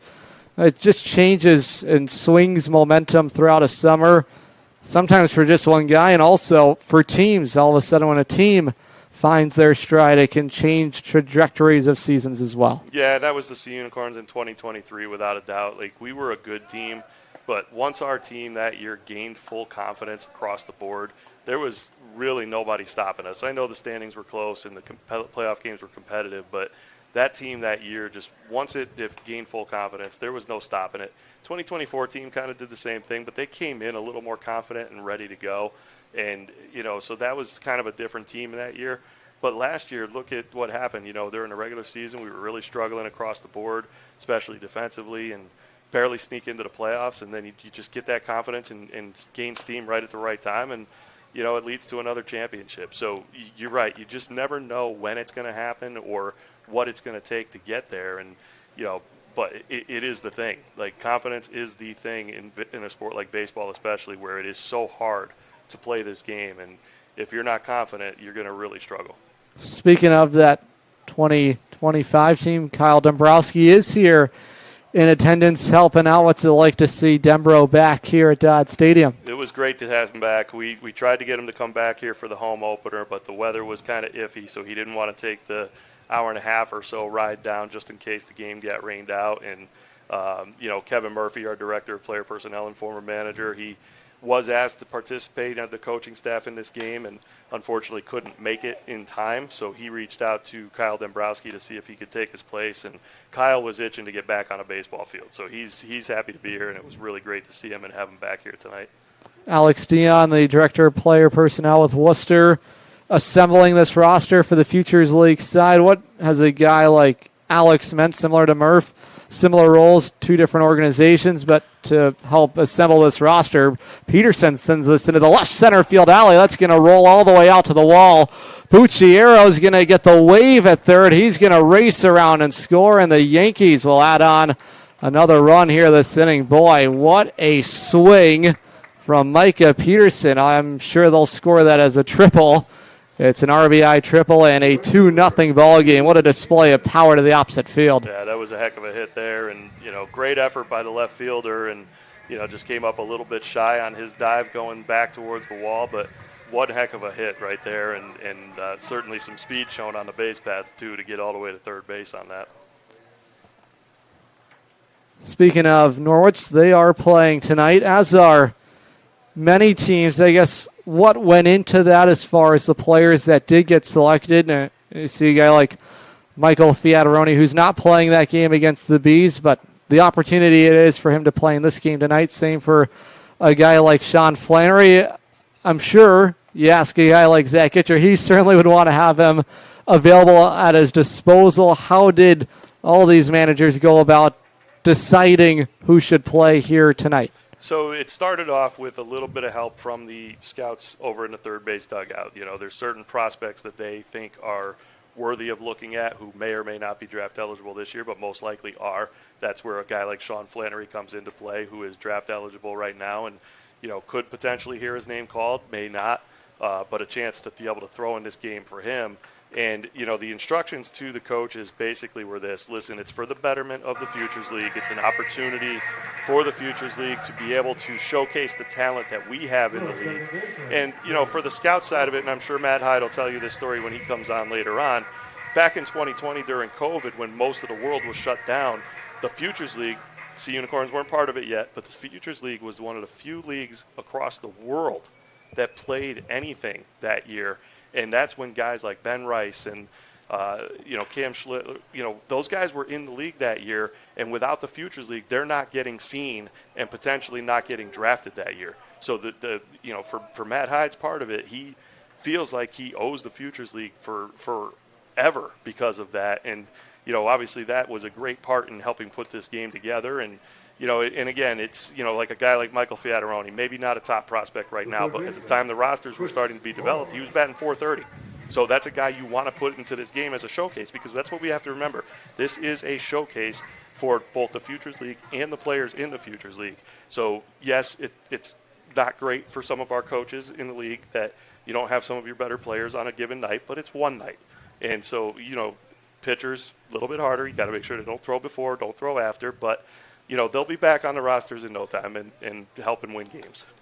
A guy like Fiataroni, he is not draft eligible this year. Still another year until he is eligible for the MLB draft. But speaking with some of the scouts, they want to get a chance to watch them even a year out before they are going to get drafted to see, hey, what kind of player is he a year before we can go and scoop him up in the draft. Popped up shallow left field. It's taken over there by Jacob Malfount. But and speaking with some of those scouts as well, how do they develop? When they see them a year ago when they are draft eligible, they can track the type of growth and take some notes as far as what they saw back on June 30th, 2026 when June 30th, 2027 rolls around. Yeah, and let's face it, too, all scouting is projection, right? You see a guy from whatever age you first see him, and you're projecting what that player can become, correct? And so in a case like a guy like Fiataroni, hey, he's off to a great start hitting this year. Is he capable of doing that? Can we project him to do that going forward, both at Bryant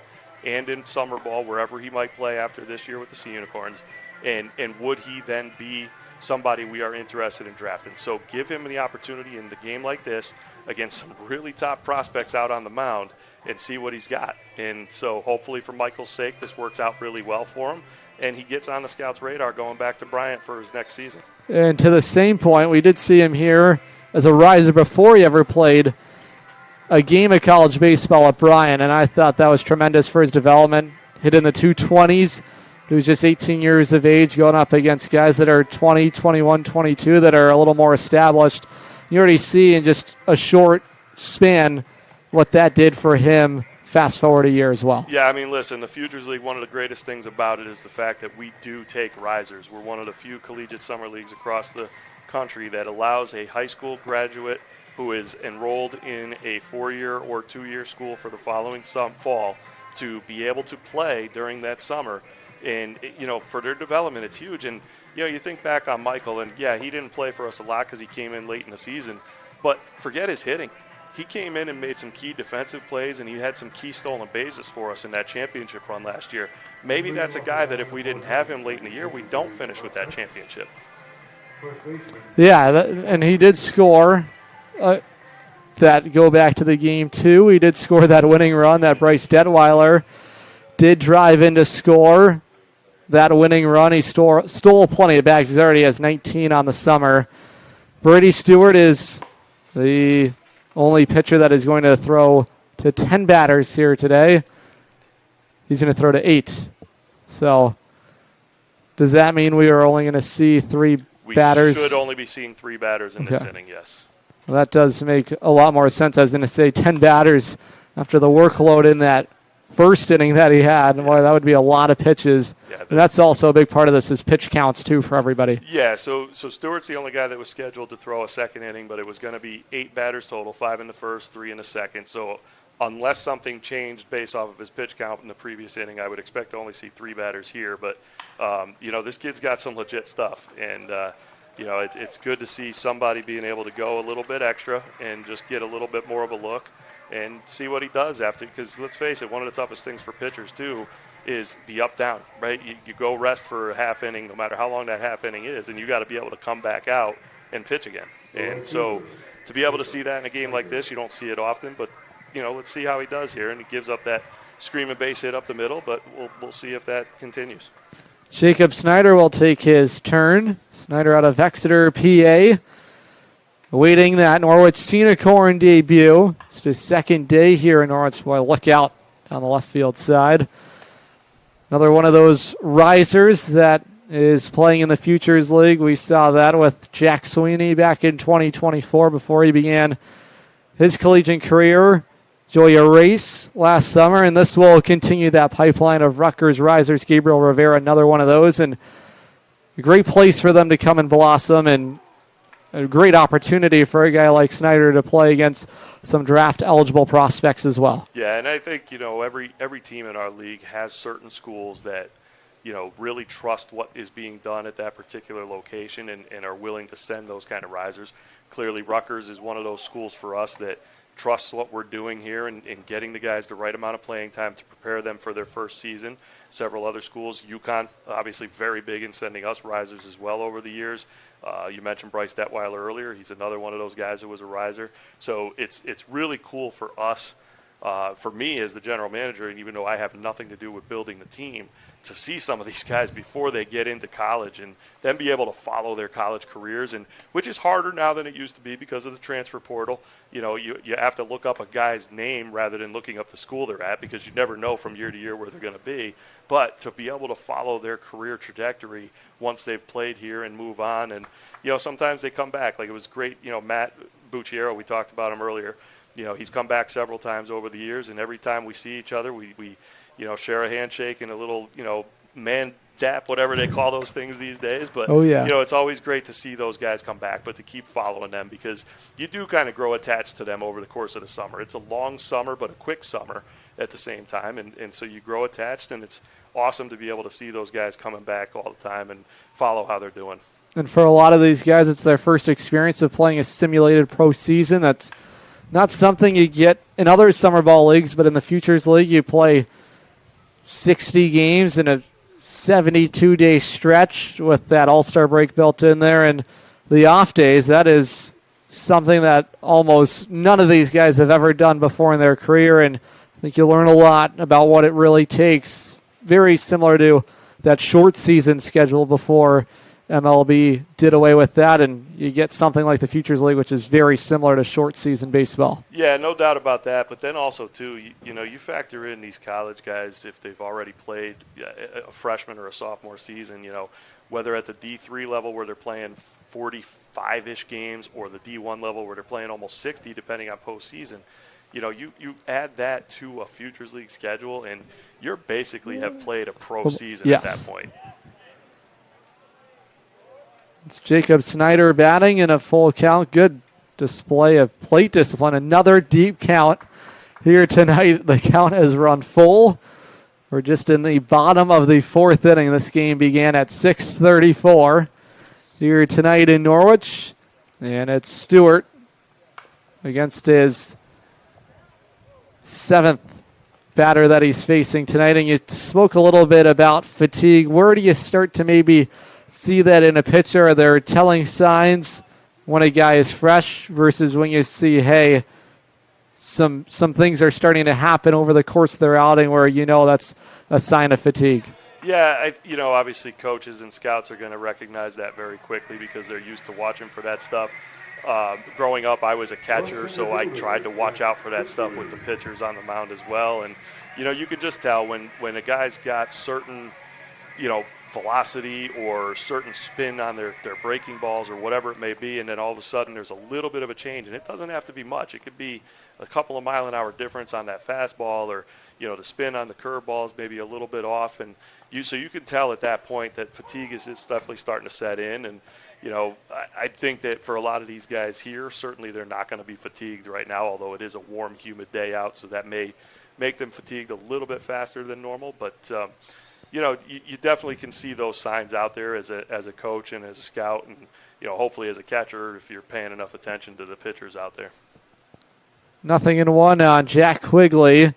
We have seen a couple of errors made tonight, but in one of these events, body language, your gestures out there on the playing field, I'm sure every scout in the dugout, they did see the error be made, but what happens after the error, I think, is even more important. You're absolutely correct on that. Body language, reactions, all that kind of stuff. Scouts want to see you make mistakes because they want to see how you come back from those mistakes. And it doesn't matter what age you are. It doesn't matter what position you're playing. They want to see mistakes. They want to see how you react, and then they want to see if you repeat those mistakes. And if you're repeating those mistakes, then it's, okay, can they learn? If they don't think they can learn, they may not be a projectable professional ball player, right? So you want to – I always tell players all the time, listen, you never know who's watching. Because, again, it goes back to it doesn't have to be the scouts that are working for the major league organizations that are seeing you. It could be somebody else who knows those guys, who sees how you are out there, and then says, okay, you know, this guy is worthwhile looking at, or maybe not because maybe he doesn't have good reactions and body language on the field. Brady Stewart shows well, makes it 2 innings, sees 8 batters, does not surrender anything. Lee, as always, thanks for coming up, chatting some baseball, Futures League, Dodd Stadium, covered it all. It's 3-0 for the Yankee scout team. It's the 5th inning when we do come back, and we will chat with Joe Palucci. He's the commissioner of the Futures League when we return.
We go to the 5th inning here tonight. Sean Flannery, the Norwich Sea Unicorn, out of Choate in Wallingford, Connecticut, will step in now. He's the new arm. It's 3-0 for the Yankee scout team if you're just joining us. This is the Northeast Prospects game hosted at Dodd Stadium. First man up in the inning for New York is Jack Cale.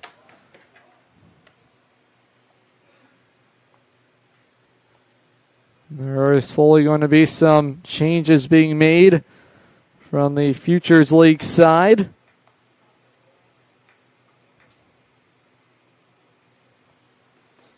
One from Flannery. That off-speed pitch misses up top. 2-ball, 1-strike count. Flannery off to a tremendous start this summer in the Futures League. 4.50 ERA. 14 strikeouts to the 2 walks. Did incredible things at Choate Rosemary Hall Prep School in Wallingford, Connecticut.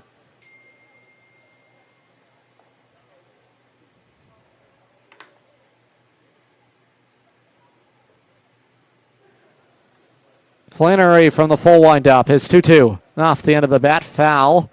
Cale grounded out and on a little comebacker to the mound his first time up. Cale is one of 2 designated hitters in the lineup tonight for Matt Hyde, the New York scout for the Yankees. The 2-2.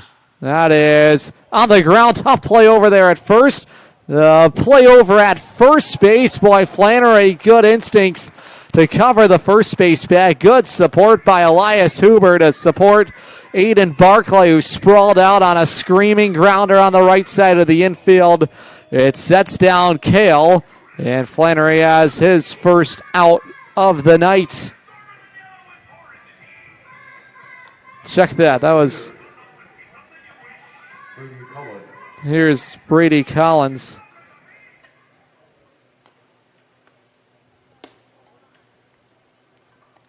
So that will be scored as a 4-1 ground out. Here's Brady Collins.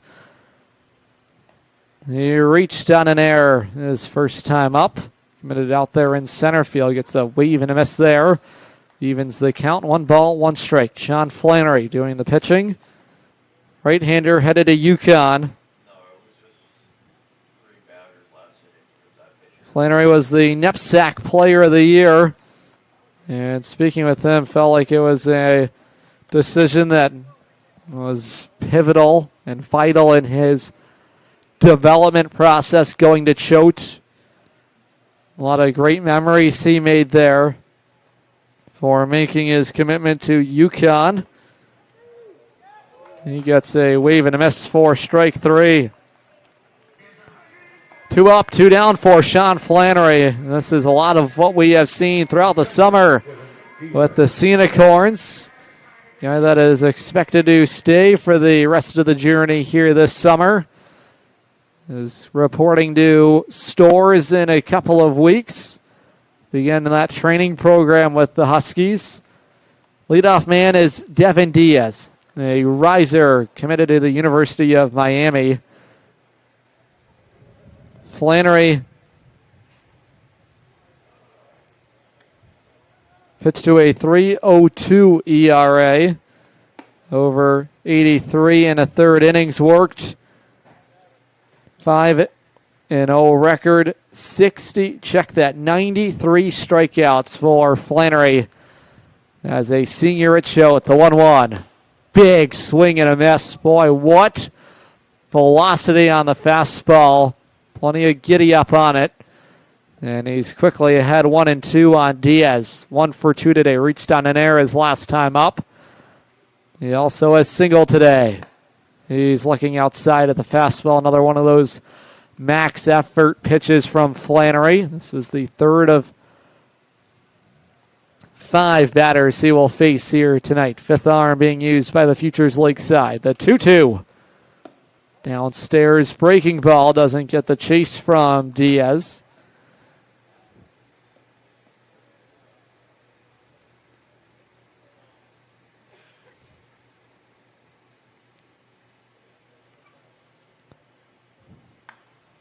Diaz can also play some outfield as well. Attended Iona Preparatory High School. 18 years of age. A draft-eligible prospect. They'll restrap the batting mitts. 3-2 the count on him. Diaz at Iona Prep. A .413 batting average. Goes down swinging. And it's the second punch out of the inning for Flannery. Bring up the center fielder, John LeGrand. LeGrand has struck out in both of his plate appearances tonight. This is a guy that can really overpower you on the mound. Flannery has a plus fastball. It's reached 95, 96. This summer's topped out at 91. That is a conversation we've had. You've been listening to Sea Unicorns broadcast throughout the summer, especially with our team reporter Logan Rundy, about how important location can really be and how that can transform outings. It's made for great conversations with Zach Gitcher, the manager of the Sea Unicorns, former collegiate pitcher, and redefining what it really means to be a pitcher. It's 0-2 on LeGrand. Flannery looking for his third strikeout of the inning. The 0-2. That just missed upstairs. Boy, great spot and location. And Flannery has been a strike thrower, pounding the zone. You never know. This could be an outing that really hooks a scout. And that could be the difference come the MLB draft, which is going to take place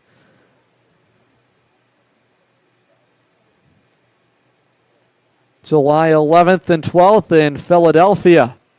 The 2-2 home.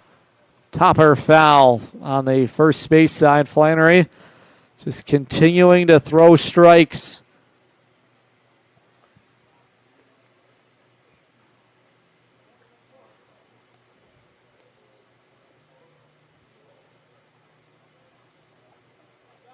This is the fourth batter facing Flannery this inning. It's the top of the order for New York. The 2-2. Just getting a sliver of it is Legrand, hoping to avoid his third strikeout tonight. It's even, 2 balls and 2 strikes. Right on left matchup here. On deck is Peter Link. The 2-2 in the air. Right field side foul. Flannery with that recent haircut, a little more aerodynamic out there on the mound. Maybe adding a couple more ticks there. Just breezing through the wind, Sean Flannery. Fun prospect out there on the mound. The demeanor that you see from him every time he commands the rubber. Here he comes, 2-2. Swing and a miss, struck him out. Back to back to back strikeouts for Flannery. And here is Peter Link. Well, this will be a right-on-right matchup here. Final batter for Sean Flannery. We're in the top of the 5th inning here in this Futures League Prospects game. As we are joined by the commissioner of the Futures League, Joe Palucci. Joe, great to have you back at Dodd Stadium. What an exciting event. This is our first Northeast Prospects game, and great display of talent out there on display. Yeah, it looks good so far. Thank you for having me on. I appreciate it. Excited to have you here. It's bringing me back memories of that All-Star game where we got to chat here in 2024. So many great events have been hosted here at Dodd Stadium. How much fun is it for you as the commissioner of the league to see an event put on where you see some of your top prospects in your own league against top prospects within the area, and you see a guy committed to Virginia, Mississippi State. I mean, the list goes on and on out there on the field tonight. Yeah, no, it's definitely exciting. I mean, this is we started working on this, I think, back in January, trying to come up with a different way for our players to get noticed by the scouts. You know, we've always had the scout day, you know, before the All-Star game, and we felt that was getting a little stale, so we decided to move over to this new format. TrackMan also makes its return back to the Futures League, and all the analytics and the data you can see now, spin rate, exit velocity, and we see the posts now on our social media, and the players are enjoying trying to make that leaderboard of all the different categories that are listed. How important was it to bring TrackMan back this summer? Yeah, I mean, I think a lot of these summer collegiate leagues, that's what they're doing, right? We're bringing analytics into the game. That's what the scouts want to see. I mean, these are things that we're doing for our players, right? This isn't for, ownership. It's not for, the fans, although the fans do get to benefit from it. This is for our players. It's an opportunity, for them to, for the scouts to be able to see the raw data from TrackMan, and then an event like this is just a great opportunity for the scouts to see these guys one last time before the draft. So, I feel like we're really trying to take care of our players now, which we've always done between the great facilities that we have, and we feed them well out before and after games, and they travel on coach buses. I feel like we really do take care of them, but this is just a whole other element. Yeah, no doubt about it. And the venues. Right, you have Dodd Stadium, Lalashra Park, where the Lowell Spinners play, and what a gorgeous site that is. You go to Centennial Field in Vermont, over 100 years of baseball. New Britain Stadium, which used to be an Eastern League affiliate ballpark with the Rock Cats there. The decades of baseball here in Norwich as well. I mean, pretty special ballparks to be able to play at, and I don't think very many summer ball leagues can say the same about theirs. Yeah, no, I agree. When I was the age of these players, like, these summer collegiate leagues didn't exist. And, I think the NECBL was in their early stages, and they certainly didn't play in facilities like this. So for these kids to have an opportunity to play in front of, 1,000, 2,000, 3,000, sometimes more fans a night, that's such a special opportunity that they're given. And, I know they don't take it for granted, but that's the product that we see on the field, every summer.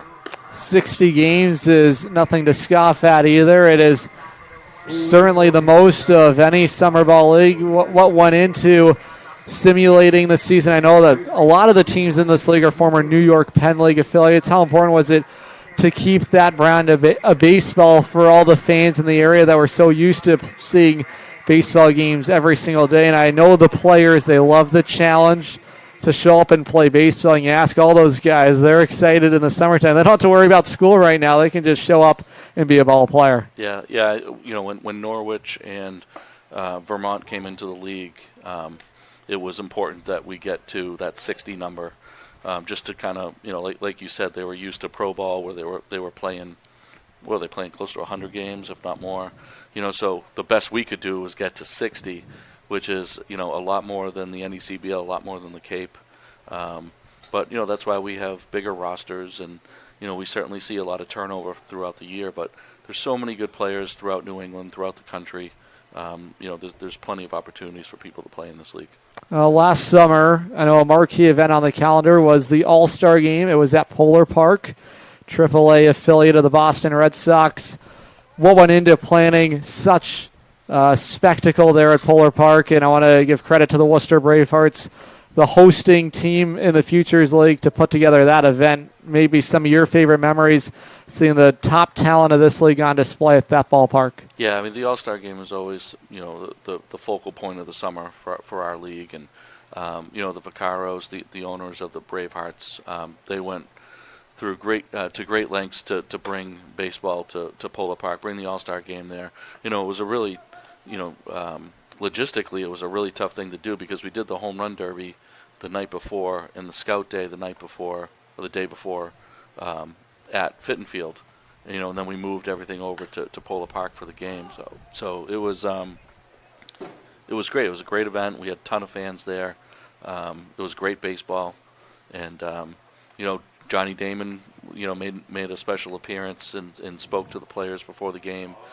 And he was up there in the owner's box with us during the game. So, that was, you talked about memories from it. Like, that's something I'll remember. And Rich Gedman was up there as well. And so yeah, that was a great night, and we're looking forward to the All-Star Game in Nashua this year. And I know that Johnny Damon is a big part of the Lowell Spinners this summer. How exciting is it to have Johnny Damon be a part of it, but more importantly, have baseball back in the summertime in Lowell at that ballpark, and the great history in Lowell, Massachusetts, and adding that 7th franchise back in? Yeah, it's huge. We've already talked about the great facilities we have in this league, so getting the Latchler Park into the Futures League was really important. A lot of hard work went into that. We have a great ownership group there with Mark and John and Tim, leading the way there. But it's so far so good. I know they're struggling a little bit on the field, but that's to be expected in year one, especially because they kind of came along a little late in terms of roster building. But that's a first-class operation there, and hopefully they're going to be in the league for years to come. Yeah, certainly so much fun going there as a traveling broadcaster, watching the Sea Unicorns play them out there on the road. We've seen a number of home runs hit already at that ballpark, some big comeback wins for them. It's a team starting to find their stride. They've started to pick up a couple of more wins as of late. You did speak about the All-Star Game. It is hosted at Holman Stadium in Nashua. What should fans be excited about with this year's All-Star festivities? Yeah, so a little different this year. So the last, 4 or 5 years maybe, the Home Run Derby was on Monday, and then the game was on Tuesday. This year we're going to do everything on Tuesday. Cam Cook, the GM for Nashua, he hasn't really given us too many details yet, but he does a great job up there, him and the Creedon family. So I know it's going to be, a great show that they're going to put on for our fans. Holman Stadium, I'm probably not supposed to say this, but I think Holman Stadium is probably my favorite in the league. I love it there. I love the history there, and so it's going to be an exciting night for sure. So what should we have on the forecast as far as home runs at Holman Stadium? I know here at Dodd Stadium, it's a pitcher's dream to pitch in this ballpark. Maybe a pitching coach's dream, or whoever was pitching, because they're not giving up any home runs. I know that's not what you want in a home run derby. What should we see as far as that home run derby is considered? These kids will do just fine, believe me.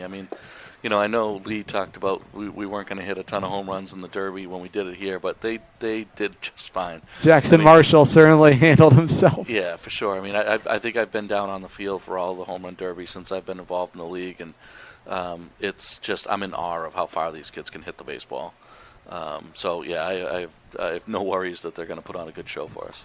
Yeah, none at all, and so many great prospects in the league this summer. Another recent Futures League alum making their Major League debut just a couple of weeks ago, and should be a little bit more prepared. I should have his name off the top of my tongue. We'll have that in a moment. In the air, shallow left field. A catch being made out there by Mike Peterson. I can't even help you out because we have, it seems like every day we have a new guy that's debuting in the Major League. So it is Ben Malgeri. Yeah, so Ben just debuted with the Tigers a couple days ago. He was with North Shore, I think, in 2020.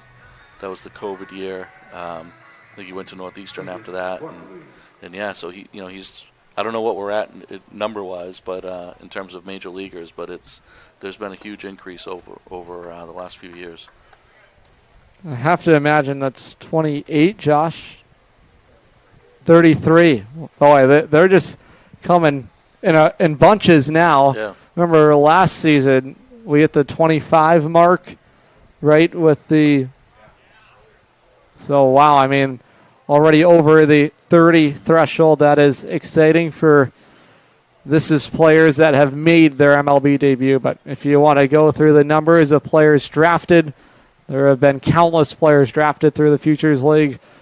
What should we expect in 2026? I feel like the best is still yet to come. Every summer, the prospects coming out of this league, and I know I'm biased towards the Unicorns, but looking at guys like Cam Aldonado and A.J. Solder, a big part of that group from 2025. They're tearing up the single-A level in their first pro season, but it feels like all of these guys that once they are drafted by big league teams and get into the pro ball system, even the more recent draft picks, they're starting to make some thunder very early on in their pro career. Yeah, no, and that's great to hear, and and hopefully the Futures League has had a small part in that. I think we prepare them for a career in the minor leagues, right? Like, we don't play series here, right? These kids are on a bus every single day, which is what they have to get used to in the minor league. So, I feel like this is on-the-job training for them to be, future professional baseball players. So I'm glad to hear that, they're getting off to a great start in their pro careers. No doubt about that. We are in the fifth inning here at Dodd Stadium. Northeast Prospects game 3-0 for the New York scout team organized by Matt Hyde. What can you say about him and his influence on that roster and what he means to the Futures League in helping to assemble this game? Yeah, no, Matt's been great. He's been such a huge supporter of the Futures League ever since 2020, really, when we were the only league that played during COVID, and Matt's given us a lot of credit for, Ben Rice in particular, gave the scouts an opportunity to really look at him and look at all those great players that played in that 2020 season. So he's been great. This was his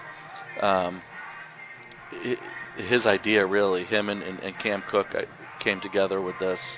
I mentioned earlier, like, we were just trying to figure out a way to replace Scout Day because it was getting a little archaic, and this was Matt's idea. So it's, the timing of it is it's a week before the draft, and kind of gives these guys, these scouts, one last opportunity to see these guys up close. So, but Matt has been a huge part of the Futures League, and we've leaned on him heavily for his experience and his opinions on things, over the course of the last 5-6 years, for sure. So many scouts in attendance tonight. What does that do for these guys on the field to see the Angels? You see the Tigers here. That went way inside. Caught some lumber there of Cole Travers. And I think that is the final batter seen by Patrick Clemmy, who is just a riser, headed to Virginia. I think there's some confusion. I think they're going to rule a foul ball. I don't think that caught him. I think everyone behind Clemmy right there thought that was a hit batsman. I think that was ruled just a foul ball. Yeah, it looked like it might have hit his bat and then hit the I think it got more of the catcher than anything. This is the final batter of this inning, and so interesting when there have been double play opportunities and players know that this is the final batter of the inning, and sure, you don't have to turn two, but they're still putting in the effort to try and turn a double play because it's another opportunity for them to showcase their skills and their ability on the playing field, because you never know how many chances you're going to get. Right. Little pop-up here, shallow right field, going to be a tough play. That's going to fall in there. And a bloop single will conclude matters in this bottom of the fifth inning. Joe Palucci, that is the commissioner of the Futures League. I'm not sure what your plans are. You're more than welcome to stay up here for another half inning, but we will step aside. It's always great to chat with the commissioner of the Futures League. It is 3-0 for the New York Scout team. The Northeast Prospects game streaming live on YouTube, SNSN Sports, and the Futures League Network.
You're good? Yeah.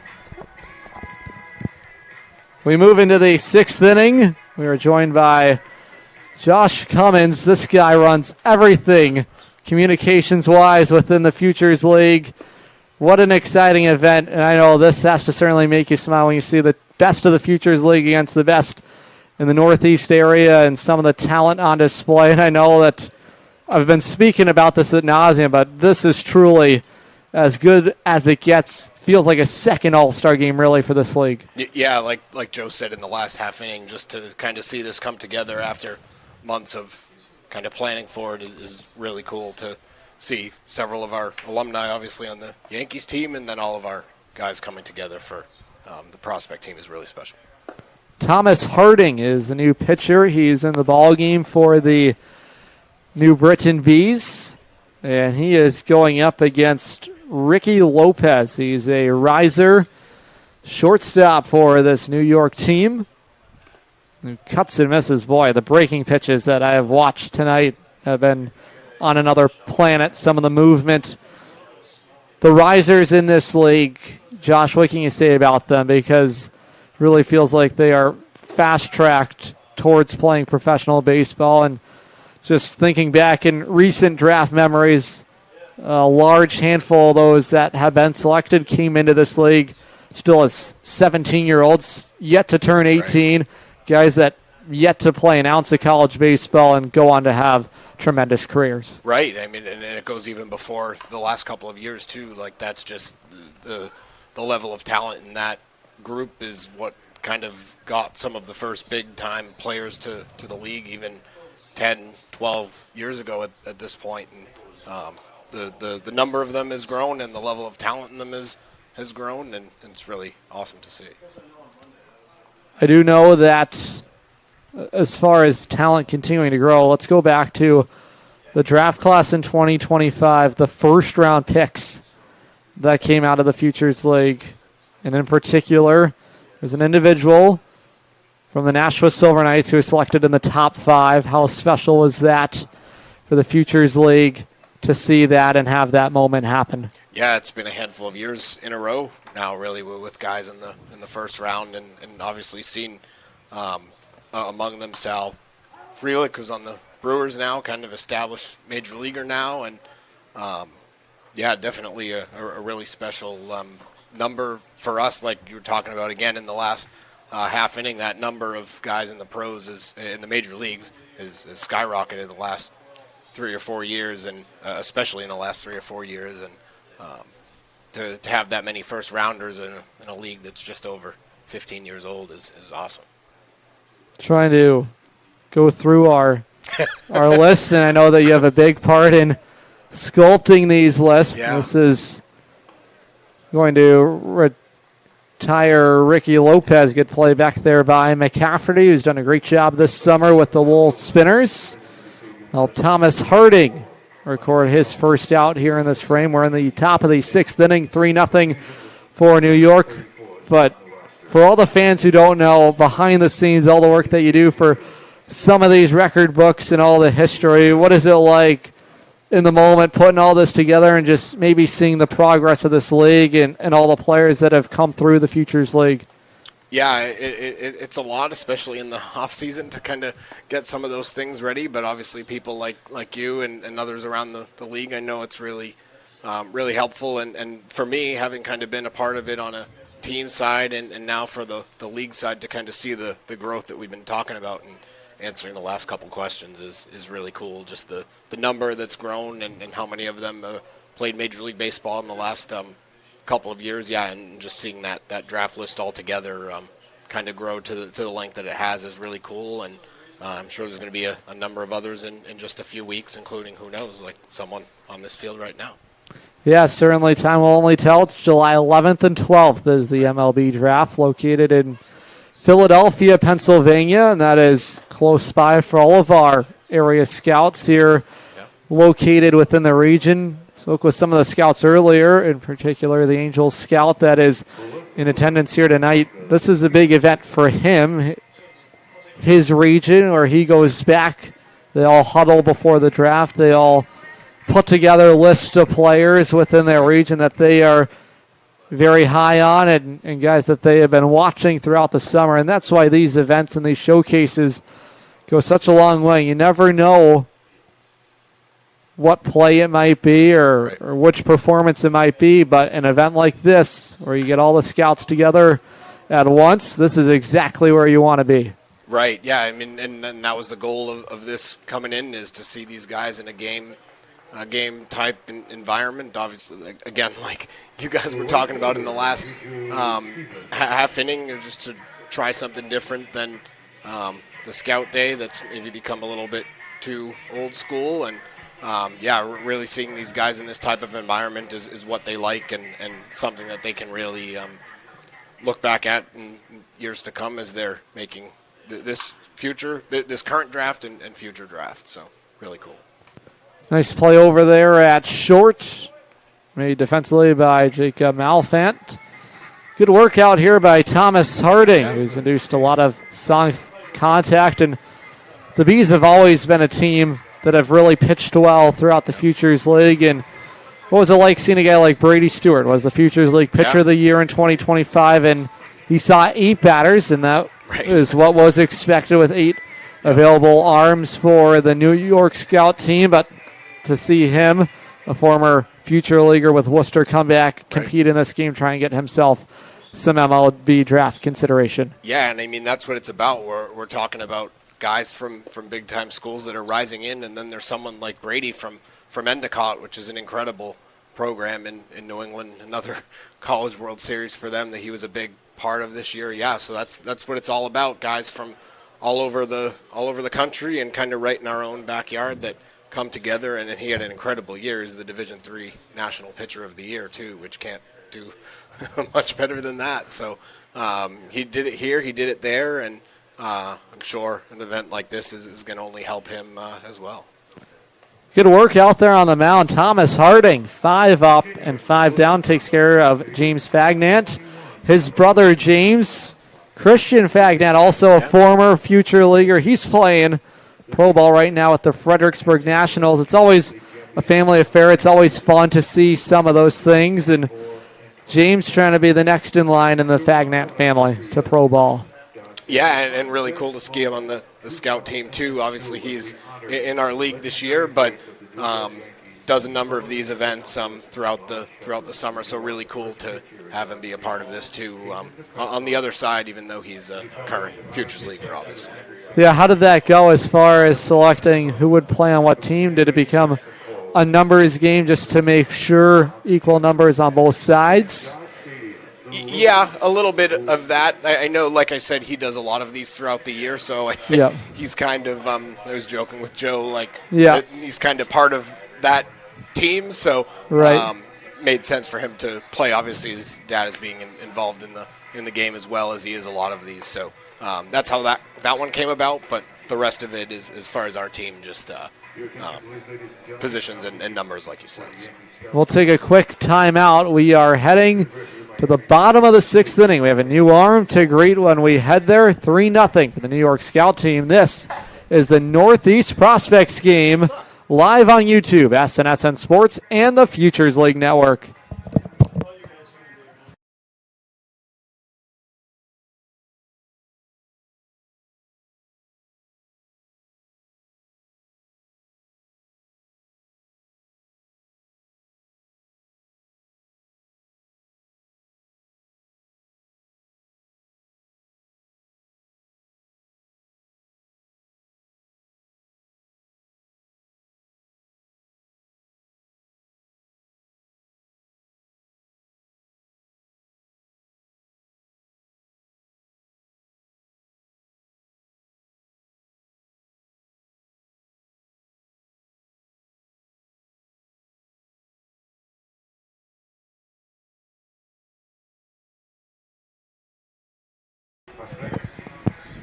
We go to the bottom of the 6th inning. We are now joined by Matt Hyde, New York Yankees scout, right here in this area, helping assemble that New York Yankees scout team.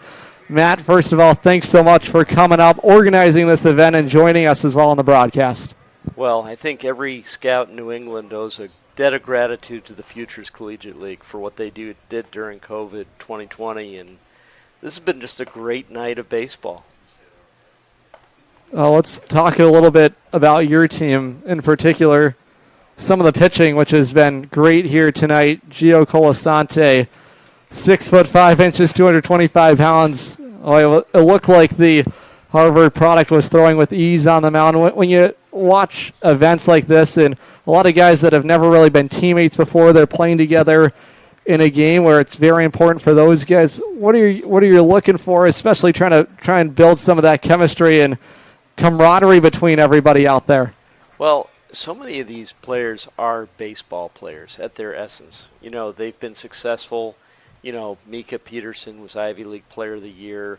You know, our pitcher there from Endicott was the Division III National Pitcher of the Year. So these guys have been really successful in their seasons.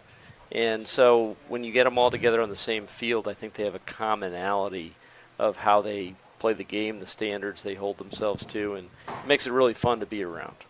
Yeah, it's certainly been a lot of fun to watch, all the talent on display, and you have a couple of 17-year-olds out there on your team with the Yankee scout team. They have certainly held their own. Certainly a wide range of ages, guys that just finished their 5th year, some guys that are still getting ready for their senior year of high school. How much fun is it for you to sit back and just enjoy them, go out there and play some baseball? Well, I think that's the essence of our game. You know, if they sign and play professionally, the range of ages are 16 years old all the way up to 40-something with guys who are finishing their careers in the major leagues. So for them to be some high school kids playing with some older college kids, you know, that's great. And it's good for them to see also the difference in strength and experience and how that plays out and how guys go about their business. And I think it's so important for them to be around that, and I think it gives them the confidence to know that they can hold their own, and also it gives them a little window into what they have to do to be better. Yeah, no doubt about that. A couple of the guys on your team are guys that have played in this Futures League as well. Matt Bucciero, Peter Link, both a couple of former Sea Unicorns. What's it like to see some of those guys that just to track their growth and development from where they were when they were playing summer ball in the Futures League, when they go back play baseball for their schools? I know Peter Link, a guy at Sacred Heart, Matt Bucciero, a guy that just wrapped things up at Fairfield, but just to see them continue their baseball journeys. Well, I think what you see is the experience of them playing in this league helped set them up for success down the road, because both of those kids had really big seasons at their colleges, and there's no coincidence. Baseball is a game that you have to play in order to get better. You can't just sit in a weight room. You can't just sit in a batting cage and expect to be a better player. You have to go and play the game, and those two kids in particular really benefited from playing in this league. I want to talk a little bit about your pitcher that you have on the mound right now, Ty Van Valkenburg. What should fans know about him, getting to see him take the baseball here in the 6th inning?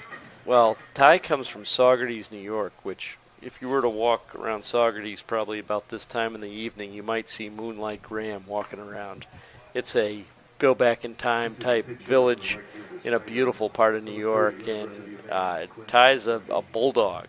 That's a great baseball area, by the way, and he's used to competing.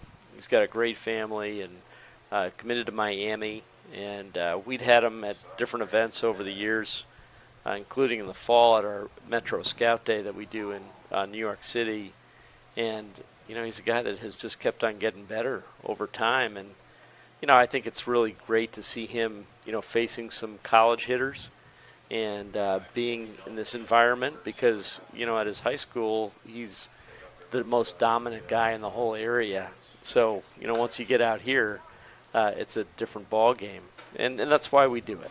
Yeah, no doubt at all. Just looking through the construction of your roster, so many guys from the New York area that play their college baseball at St. John's that we have seen. What's it like to see some local talent as well from the New York area be able to come on and play in a stage like this? Yeah, it's great. I mean, players come from all over. I think that's the beauty of it. I mean, Saugerties, New York, or, New York City, or, downtown Boston, or, it doesn't matter. And I think it proves that as scouts, we look everywhere for players. Yeah. Base runner on the move. The throw from Diaz that hit some luggage on the way out there. You spoke about ball players from everywhere. Elias Huber is from Göttingen, Germany. He's playing his college baseball at Arizona Western College. I met him before the game. He had a good swing in BP, and we were talking a little bit. He said that he was from Germany, and he was talking about playing up in Vermont, which reminds him of being in Germany a little bit with the mountains, which, once again, it's a reminder of why this game is so great. And I was telling him about the Von Trapp family that, moved to, the Stowe area of Vermont from Austria. Yep. And it's just really great. Yeah, and Dodd Stadium, too, former home of the Norwich Navigators, Eastern League affiliate of the Yankees, and there's been so much history of baseball that has come not through just Norwich, but through New England. What's it like to be able to have this event hosted here at Dodd Stadium? Oh, well, obviously we've got a great affiliation with this ballpark with the Yankees. And the players that have been out on this field are remarkable. They were part of championship teams in New York, and this town and this ballpark means a lot to the organization. I know from back then, Lee Mazzilli managed here a little bit, and it's got a great tradition. And I think any time that these players can be on a field that has that type of history, it's really cool, because history shows you that there are people before you who were able to accomplish great things, and it gives you inspiration. And I think that's the case tonight with these kids. Yeah, I mean, this is such a special ballpark to play baseball games in. I know you were speaking a little bit about the Vermont Lake Monsters and a guy like Elias Huber. Vermont's having a great summer right now. first place in the Futures League, but over 100 years of baseball history over there at Centennial Field. Well, where Jackie Robinson played at one point. Yeah. And that team's managed by Matt Fincher, who, think about this, he's got his number retired in Chatham. Wow. The Cape Cod League. Yep. So, and Pete Wilk, what he did there in Vermont, and the fact that they draw such great crowds, and that's a big part of this league too, is the environment that these kids play on. I mean, it's really, really first class. I'm not sure how much time we have. This happening is wrapping up, but one last thought I wanted to get to. It's not 3 outs in an inning. How does that change the mindset for guys where it's 5 batter minimum, but being able to focus, that's a much longer time period. What's it like to sit back, maybe watch that, and just see the game develop in a different situation? Well, I think we get a way better look at the pitchers because they're facing more batters, and they can throw more of their pitches. They have to learn how to grind through at bats when guys are fouling pitches off and making them work, and that's way better than just 3 outs. Certainly, it has been a lot of fun. I know you got to get back downstairs to the dugout. Matt, thanks so much for coming up. It has been a lot of fun to watch some baseball here tonight at Dodd Stadium, the Northeast Prospects game. Fans, that is Matt Hyde, the New York Yankees scout and the manager for the New York Yankees scout team. We'll take a moment. We go to the 7th inning when we come back.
We go to the top of the 7th inning. Great stuff there, being joined by Matt Hyde. He's the manager for the New York Yankees scout team, who are leading 3-0 in this great showcase being hosted tonight at Dodd Stadium. Top of the 7th inning, we have a new pitcher in the ball game for the Futures League Prospects, Trey LeMay, out of Stonehill College in Washington, Connecticut, member of the New Britain Bees. As the count even, a ball and a strike on the designated hitter tonight. Check that, the third baseman, Chris Barr, who is batting in the lefty box. The pitch home from LeMay. Utilizes the changeup, sails upstairs, 2 balls and a strike. A run in the 3rd and 2 in the 4th is where we stand. It is 3-0 for New York. The pitch from LeMay in the air, popped up, shallow left field.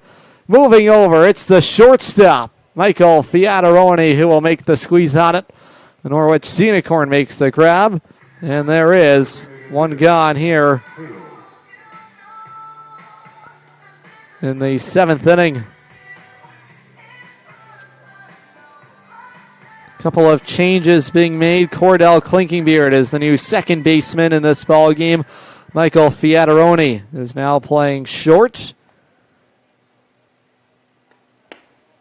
The new catcher is Alan Carpenter for the final 3 innings. Maury Freed will be the new designated hitter.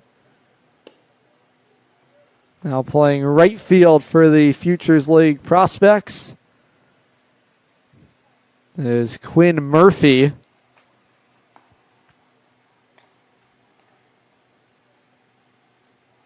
And now playing some center field is David Van der Zowen. On the mound, Trey LeMay. That is all the changes being made here by the Futures League side as we enter the late stretches here tonight. The pitch home, taken outside, 3-1.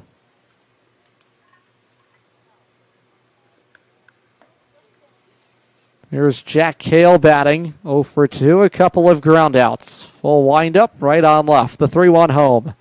On the ground, tough play over there on the backhand side, handled neatly by Barclay, trying to transport to the first base bag. It got away from LeMay, and reaching on the air is Cale. Fourth error committed tonight by the Futures League side, and there's a one-out base runner on for New York.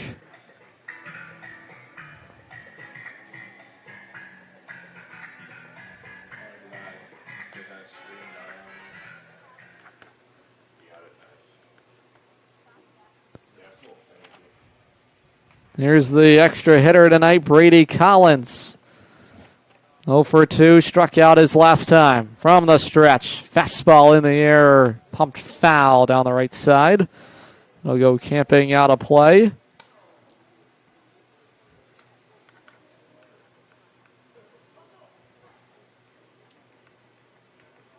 Glad you could be with us. This is coverage of the Northeast Prospects game, live here at Dodd Stadium.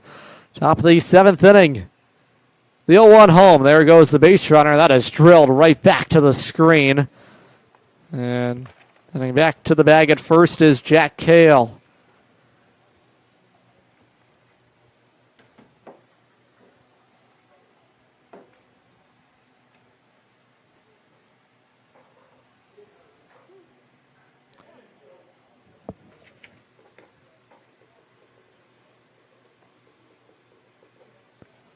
Nothing in 2. Quick check in on the base runner, Cale. It's Brady Collins batting, third man up this inning. Right-hander Trey LeMay doing the pitching here in this 7th inning. Another check in. That rolls away up the first base side, short right field. Barclay will track it down. And stationed over at first is Cale right now. The thoughts being consumed by the base runner over at first for the right-hander LeMay. The New Britain B on the mound right now, trying to navigate the 7th inning. LeMay out of Stonehill College gets a swinging foul off back to the screen. Keep this battle alive.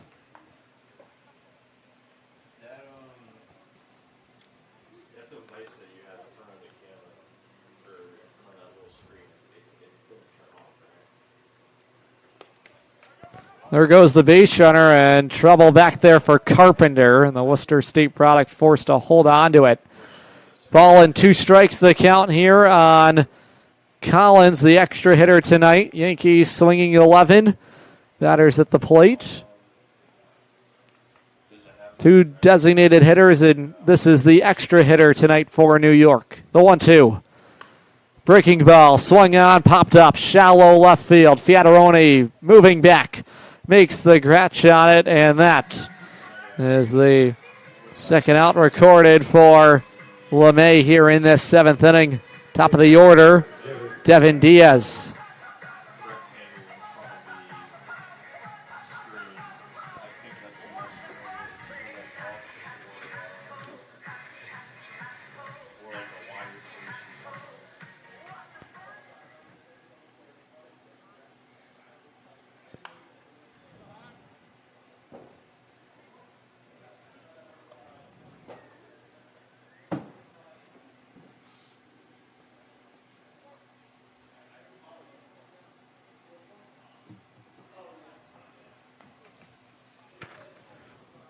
Nothing in 1 here on Diaz. LeMay ready to work. His pitch just brushed outside, 1-1. So far this summer in the Futures League for the right-hander LeMay, with New Britain as he works on a 1-1 count with the leadoff man Diaz. Overthrows his fastball for ball 2.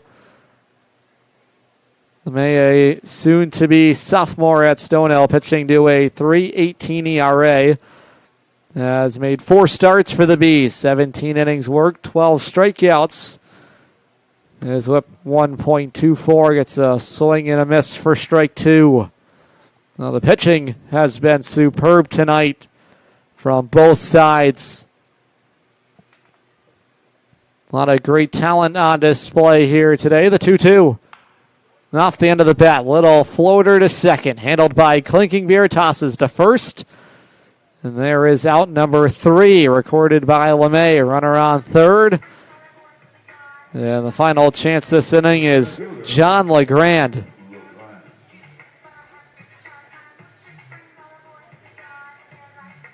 Now, this event all about relation building too, which is so much fun. And seeing so many different players from different backgrounds, different baseball backgrounds come together. It all culminates here. This is crushed to right field, but it is soaring foul. A good display of power for John LeGrand. Trying to take Trey LeMay deep a little early on it. That'll keep this inning going in this at-bat.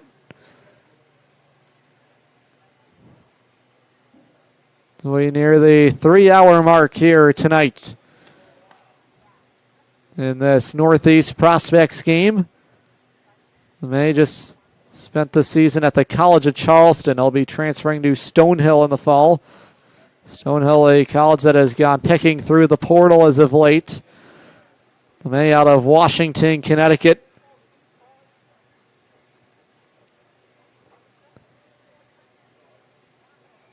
A 3-time All-League selection at the Frederick Gun School. Did not see any action his freshman year at the College of Charleston. The 1-2. This is snapped out to right field, fall in on a hop. It'll score a run. It's 4-0 for the Yankees scout team here today. That is how the inning will end. RBI base knock for John LeGrand. We go to the bottom of the 7th. It is stretch time here in Norwich. Take a break and step aside. This is the Northeast Prospects game live on YouTube, SNSN Sports, and the Futures League Network.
We go to the bottom of the 7th inning. New pitcher to welcome is Sean Zaslaw. Michael Fiataroni will lead it off and slices back, strike one, foul. Fiataroni hitting in the spot of Jacob Malfant. It is 2, 3, 4, 5, and 6 due up this half inning against Zaslaw. Right-hander working from the first base side of the rubber. Wants to go back through the signs once again with his backstop here tonight. That is now Brady Collins doing the catching for New York.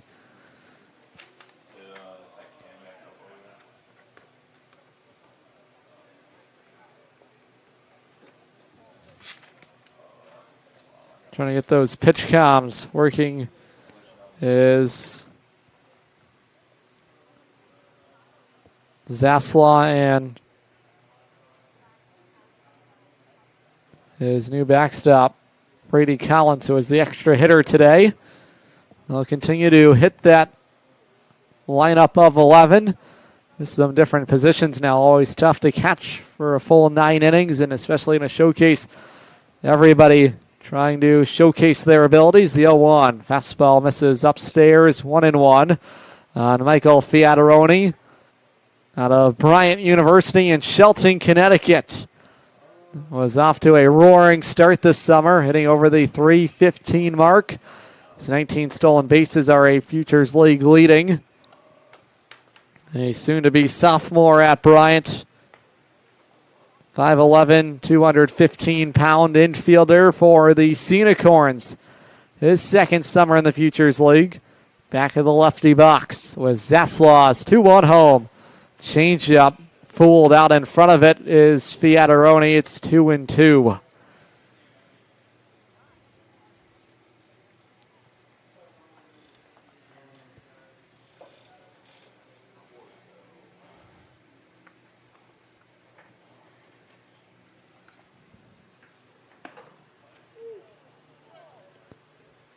Down on strikes is Fiataroni. We update our lineup sheet here. All the changes that have been made. No change here. Connor Smith playing the full game tonight for Alex Dion's group.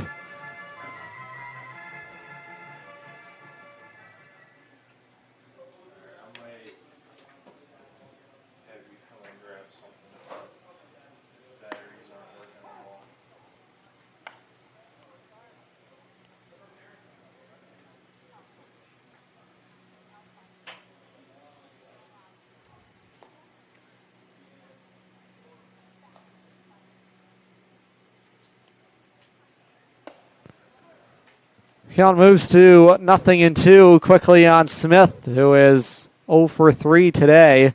4 hits between the two sides. 4-0 New York. RBI base hit at top of the inning from John LeGrand to wrap things up as the latest run here tonight. As far as the Norwich Sea Unicorns are concerned, they return to Dodd Stadium tomorrow night. See the Lowell Spinners. We're defeated 2-0 tonight at New Britain Stadium. Unicorns falling to 12-16 on the summer through 28 ball games. Slowly nearing the halfway mark of the summer. The 1-2. Off the end of the bat, hammered foul down the first base side.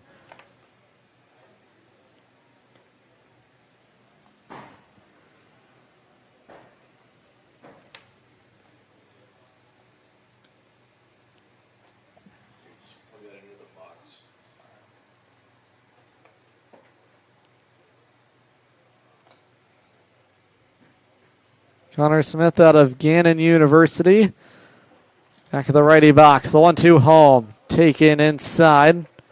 That'll move the count. 2 balls, 2 strikes. Trying to get on the board for the first time tonight are the Futures League prospects.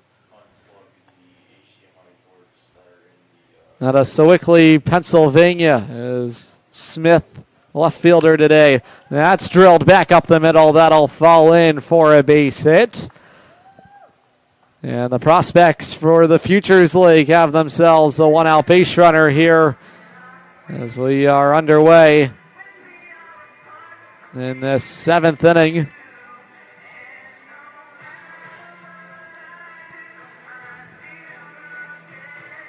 It'll bring up the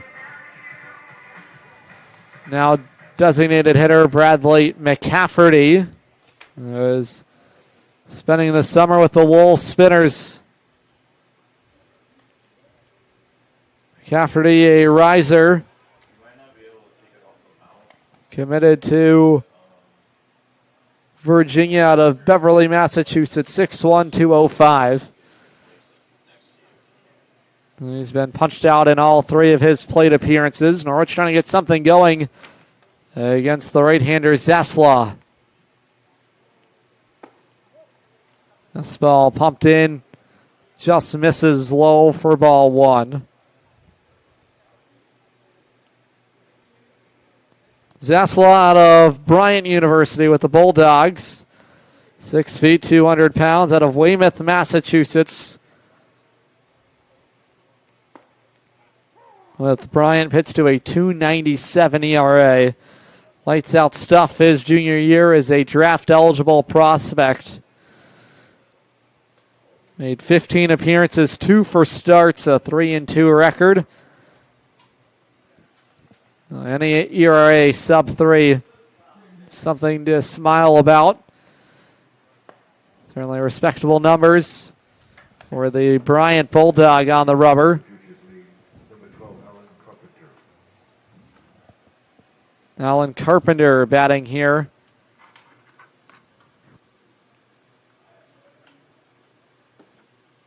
He's in the spot of McCafferty. And that is ruled as ball 3. Count full. This game just slowly inching by. Matt Hyde taking that slow jog in to the Futures League prospects dugout.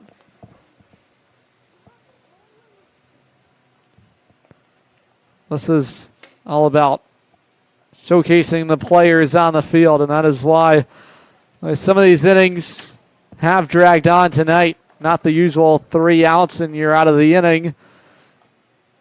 And simply put, you get a better read on pitchers when they're forced to really have to work.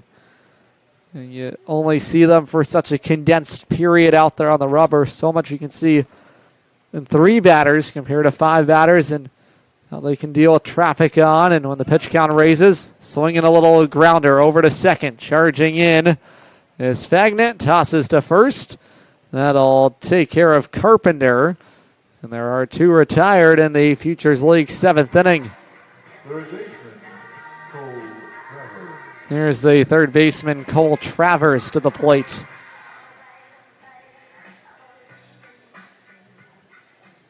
Travers is the third baseman tonight for the Futures League side. He's the 4th batter up this inning. Trying to help drive home the first run of the night for the Futures League side as a man in scoring position. Advancing on that soft little grounder was Smith. 5 hits tonight for the Futures League side, but they trail by 4. There goes the base runner, Smith. He'll retreat to second. Little foul tip.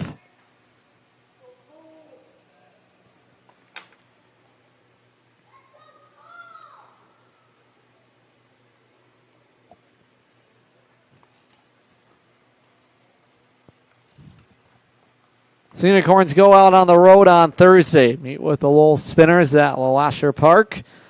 Back home Friday. Military Appreciation Night should be a special night back here at Dodd Stadium. Presented by C Corps. And our postgame fireworks thanks to Liberty Bank. 0-2 the count on Travers. From the stretch, the pitch home. Tapper foul. Good battle here at the plate. As Zaslaw is forced to really work here. There have been plenty of, maybe not so much the deep counts, but plenty of 7, 8 pitch at-bats here tonight because of all the foul balls. As the breaking pitch misses low for ball 1.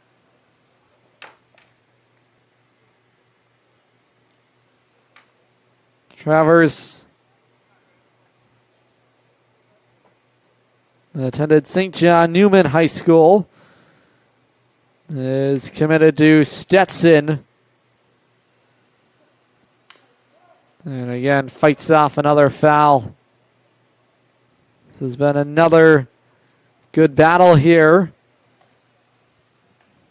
Zaslaw working on Cole Travers, who is 1 for 3 today, has popped out, struck out, and single today. In scoring position is Connor Smith. From the stretches, Zaslaw is 1-2. Down and away, 2-2. That's where all those foul balls come back into play. And battle that is lengthened here.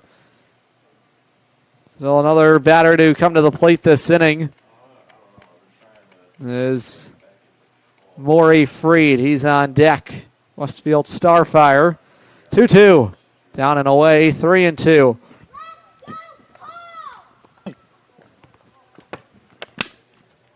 Appears that Cole has a fan here tonight at Dodd Stadium. That young fan getting his money's worth watching Travers work here at the plate.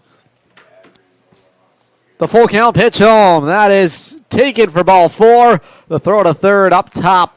Good leap up there by Chris Barr to keep that from sailing into left field.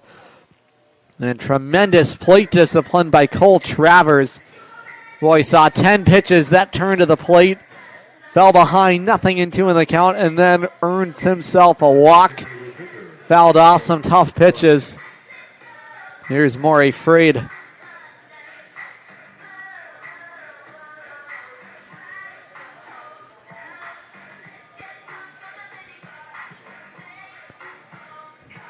Gonna be a pinch runner at third. I'm not sure what's happening right now at third base. I don't think he was out. That throw is high. I don't know what happened to the base runner. I'm not sure if he's feeling discomfort. Hi.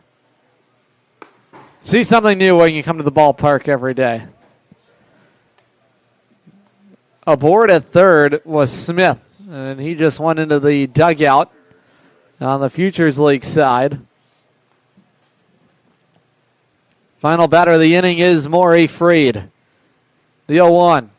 Little number foul up the third base side. This is the last batter no matter what for Zaslaw. The Bryant Bulldog working here. And he is way in front of Maury Freed, 0-2.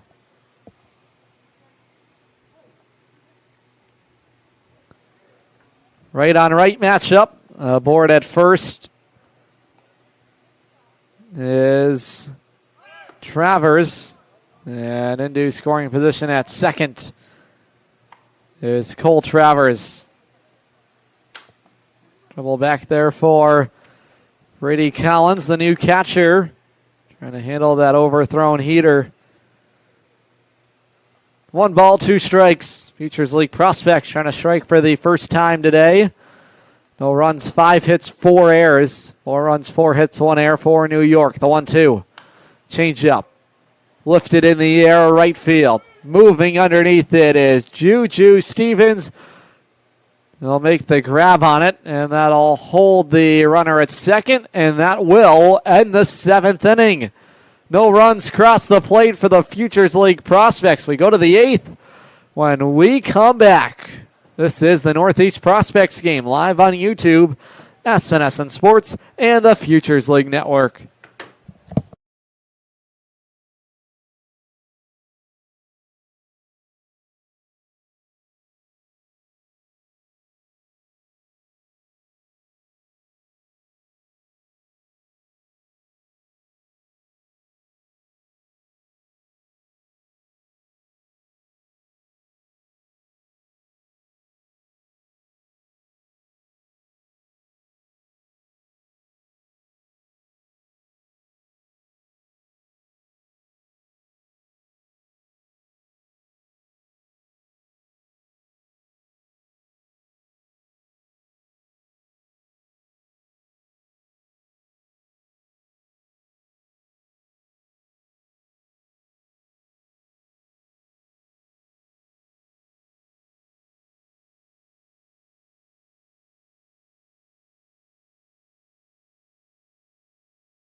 We go to the 8th inning here tonight. New arm in the ball game is the former Nashua Silver Knight, Cayenne Bagshaw. Will get the baseball for Alex Dion's group out of Amherst, New Hampshire, and Endicott College with the goals.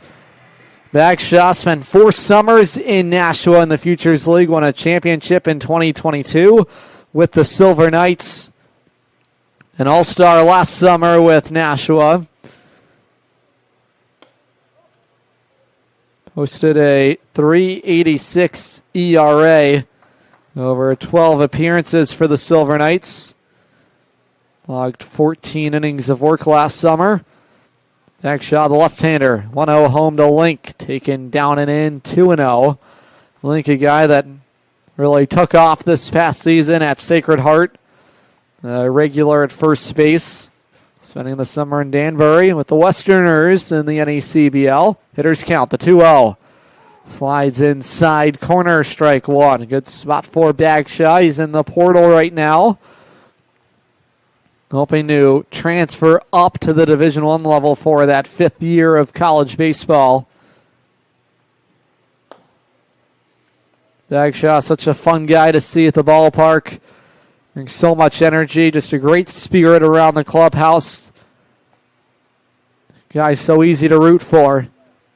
And exciting to watch him take the mound here tonight. Hoping to earn a contract this summer at the summer ball level.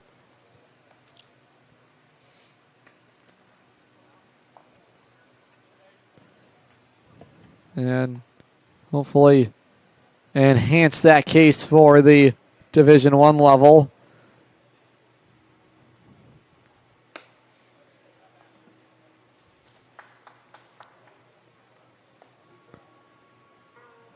Bagshaw this past season at Endicott, after issuing here the leadoff walk to Link, posted a impeccable .288 ERA, 2-2 record, 19 appearances, 25 innings. All out of the goals bullpen. Career .328 earned run average at the Division III level. Endicott, a powerhouse Division III school. His fastball misses upstairs for ball one.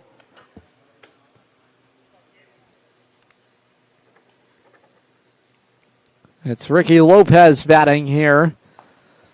1-0 count. The offering from Bagshaw, that lively arm action from him. The 3/4 arm angle. He's just missing the zone right now. 6 of his first 8 out of the zone. 2-0 on Lopez.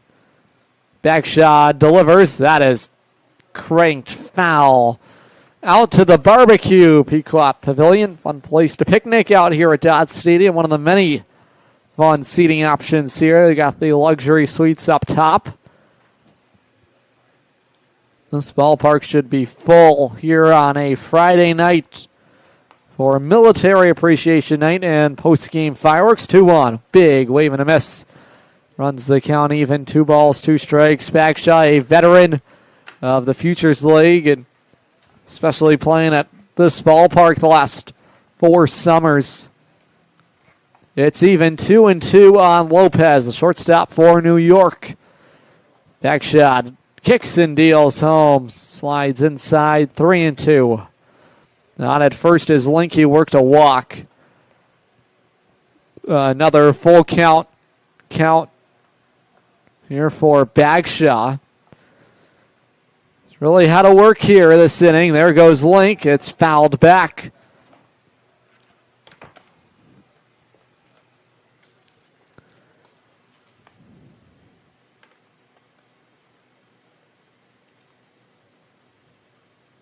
Link this past season at Sacred Heart.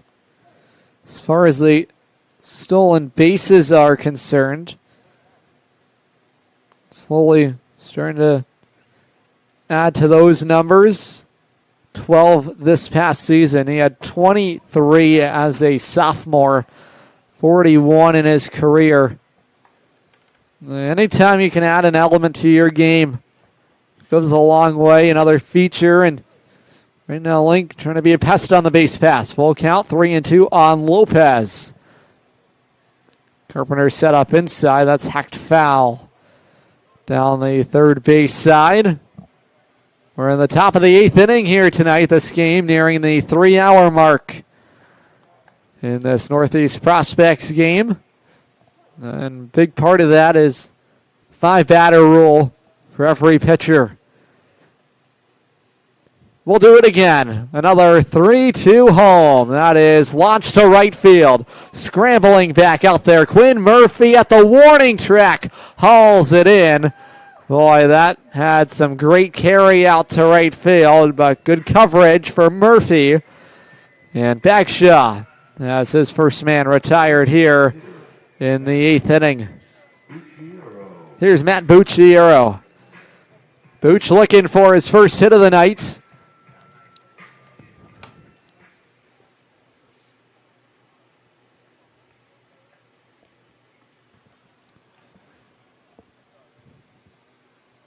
Their Link starting to go. And he just froze midway, just trying to create a little deception. Bagshaw pounding that mitt. He comes back set. Love over the face. Always an advantage for a pitcher as a southpaw, trying to maintain honest leads for base runners. Link has tried to go several times. That breaking pitch darts outside, evens the count 1-1. Bucciero at Fairfield. He's named to the All-MAC first team as a junior. He was the MAC championship most outstanding player. Led the team with 15 home runs, 67 runs driven in. And Link is swiping second base. Carpenter's throw out goes leaking into center field. Man in scoring position. It's 1-1 on Matt Bucciero. Fairfield Stag at the plate out of Ridgefield, Connecticut. This past spring at Fairfield at .327. His junior year as good as it gets. .345 his average. Really found that home run power as well. At 20 as a senior. That led the Stags in the home run department. So much power in his swing. Backshot trying to take care of the dangerous power bat from the righty box. There goes Link on the ground, rolled over to second. Charging in is Clinking Beard. Underhand flips just in the nick of time. It takes care of Bucciero. It's a productive out. Link to third.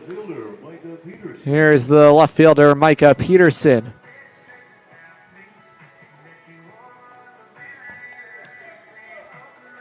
Peterson with a chance to plate a run here. We have seen the Futures League group bring in the infield defense with the runner on third and the fourth batter at the plate. This has the feel of a situation with one out and a runner on third, but because this is a prospect showcase and you're seeing 5 batters, certainly a lot of nuances in this game tonight, different scenarios you see play out. We have spoke a lot about energy this summer when it comes to the Sea Unicorns. In a game like tonight, where you feel like you're moving at a snail's pace and there hasn't been a lot going on, is how you keep yourself engaged in the ball game. You never know when the ball is going to be hit your way or when it's going to be your turn to come into the ball game. Obviously, this is all choreographed out, and the pitching staffs from both sides know when they are coming into the game. But if you're that guy up in the 9th inning and you just see this game just kind of mosey its way on, that's when it becomes a real challenge on the mental side of it. 2-1 on Peterson. Bagshaw will take a moment and step off the rubber. That's the moment where you learn a lot about how sharp a player is mentally. And yes, those attributes can be there. The raw talent can be there. But how do you keep yourself engaged? Link creating a little traction on the base pass. Goes diving back into third. 2-2 on Micah Peterson, who had a RBI double back in the 4th inning today, which feels like ages ago now. 2-2 on Micah. Left on left fight here. Down and in, 3-2. Another full count for Bagshaw. Already the 4th time this inning he has run into a full count. And boy, has he had to expel a lot of pitches here. Really go deep into his pitch count. On 3-2, lost him outside, ball 4. That'll station them at the corners. And it'll move the line along for Juju Stevens. Second walk issued by Bagshaw.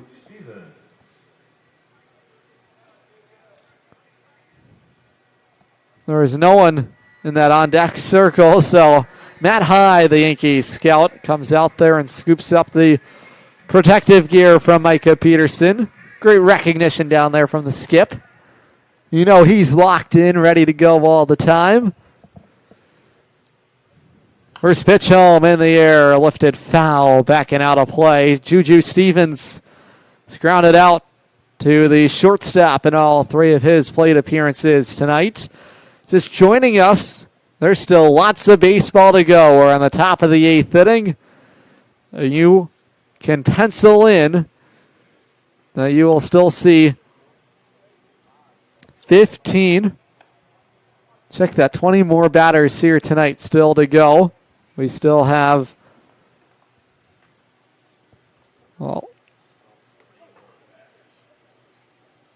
15 more batters still to go here tonight. This is in the air. That's hit well out to center field. Moving back out by the wall. Able to bring it in out there in deep center field. David Vanderswan makes the grab on it, and that will end the inning. Boy, it was given a ride out to the deepest part of the ballpark, but Vanderswan makes the catch on it. We go to the bottom of the 8th inning here tonight. It's 4-0 for New York. Take a moment, step aside. This is the Northeast Prospects game live on YouTube, SNSN Sports, and the Futures League Network.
We go to the bottom of the 8th inning. Aiden Barclay will lead it off here as we head there. 7, 8, 9, 1 and 2. Due up as we get going here in this bottom of the 8th inning. There's a new pitcher in the ball game for New York. John Carver gets the mound here. 7th arm being used today. Gets a swing and a little foul off from Barclay batting.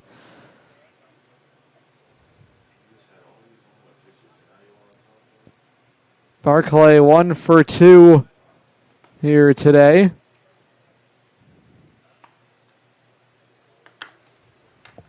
And now a quick conversation at the mound between Collins and Carver.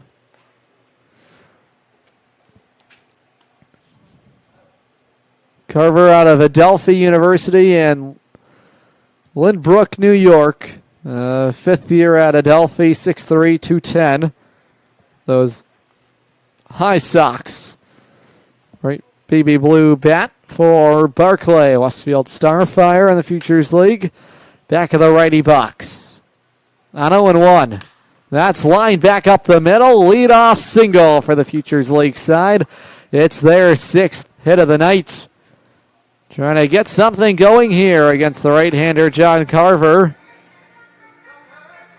Right fielder, Quinn Murphy.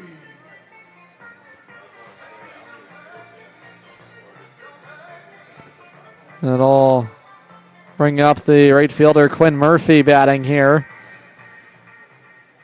They'll swing for the first time today, right on left.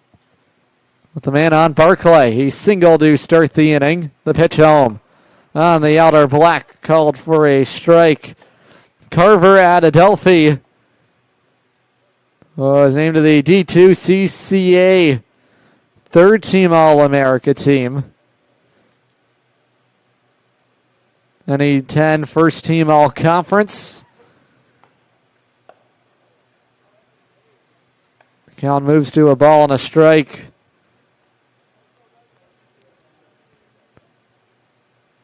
In his 4th season at Adelphi, made 10 starts,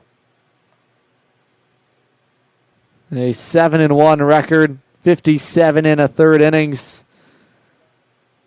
Great stuff for him, and a 2.57 ERA. Took giant steps forward after posting a 6.70 ERA. His junior year. A ball and 2 strikes on Quinn Murphy batting on the left side. Member of the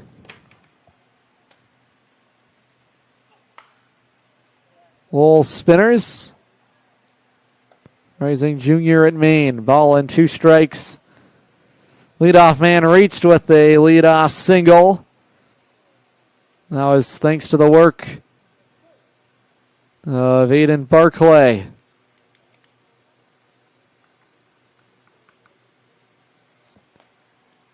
1-2 home, just outside 2-2. Waiting on deck is David Vanderzowen. That nice running catch out there in center field is last play out there. That wrapped things up in the top of the 8th inning. Good pickoff move, just diving back in there safely is Barclay.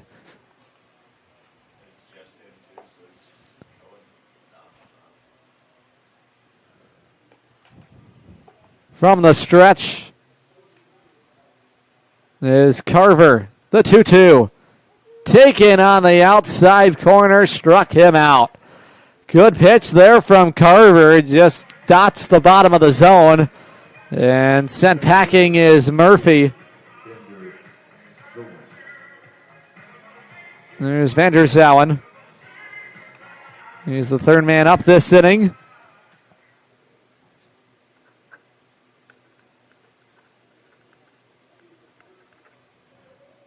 One out, one on. Carver working from the stretch. His fastball high and tight for ball 1. Futures League group out hitting New York, but they trail by 4. It's a 4-0 lead for the Yankees scout team. If you're just joining us, well, you're still in time to see the final 12 batters of the day. Launched foul down the right side. If you're including this plate appearance here, still 13 to go.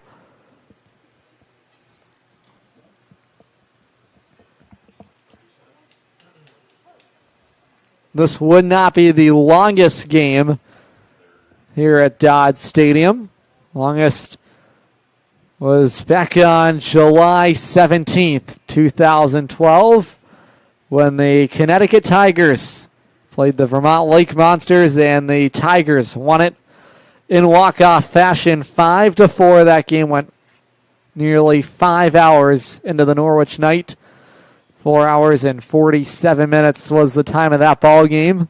Oh boy, stumbling was Carver. That did not look good. It's a balk. And Barclay will take the Sunday stroll to second base. Well, I'm not sure what happened to Carver. Good that he's all right, didn't roll anything. Well, that's a scary moment. There's been that slight little mist here tonight in Norwich. It hasn't been heavy. Certainly playable conditions. The 3-1. Wave and a miss. Good fastball. And great balance, too, by Carver, just to stay in control of his body. Carver, the right-hander, 6'3", 210. His measurables for the New York native. 2-2, drilled back foul to the screen.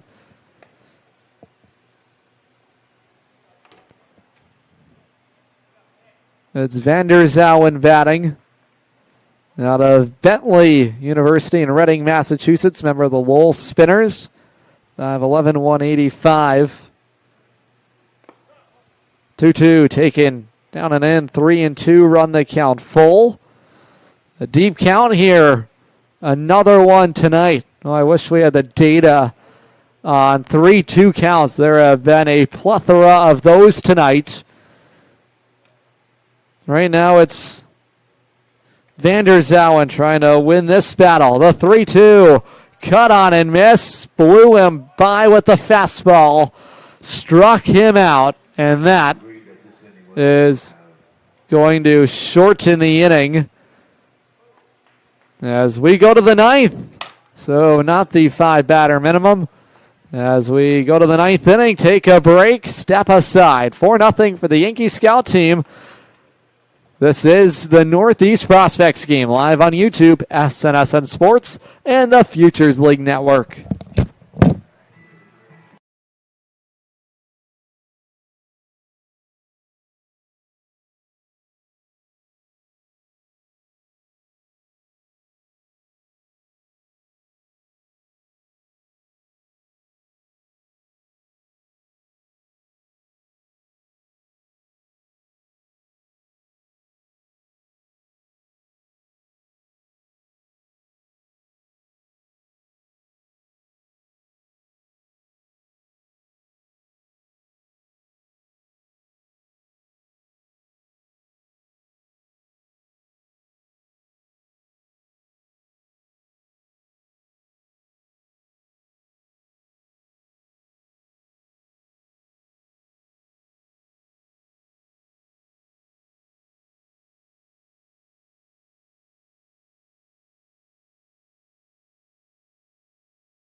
Ninth inning here tonight. It's the Northeast Prospects game. We're joined once again by the general manager of the Norwich Sea Unicorns, Lee Walter. Well, if you wanted to get a good look tonight at how you fight in 2 straight counts, I think tonight was your night. Tonight was definitely the night for that. I'm thoroughly convinced that in the future this game needs to start with a 2-1 count, and every batter will still see 10 pitches per at bat.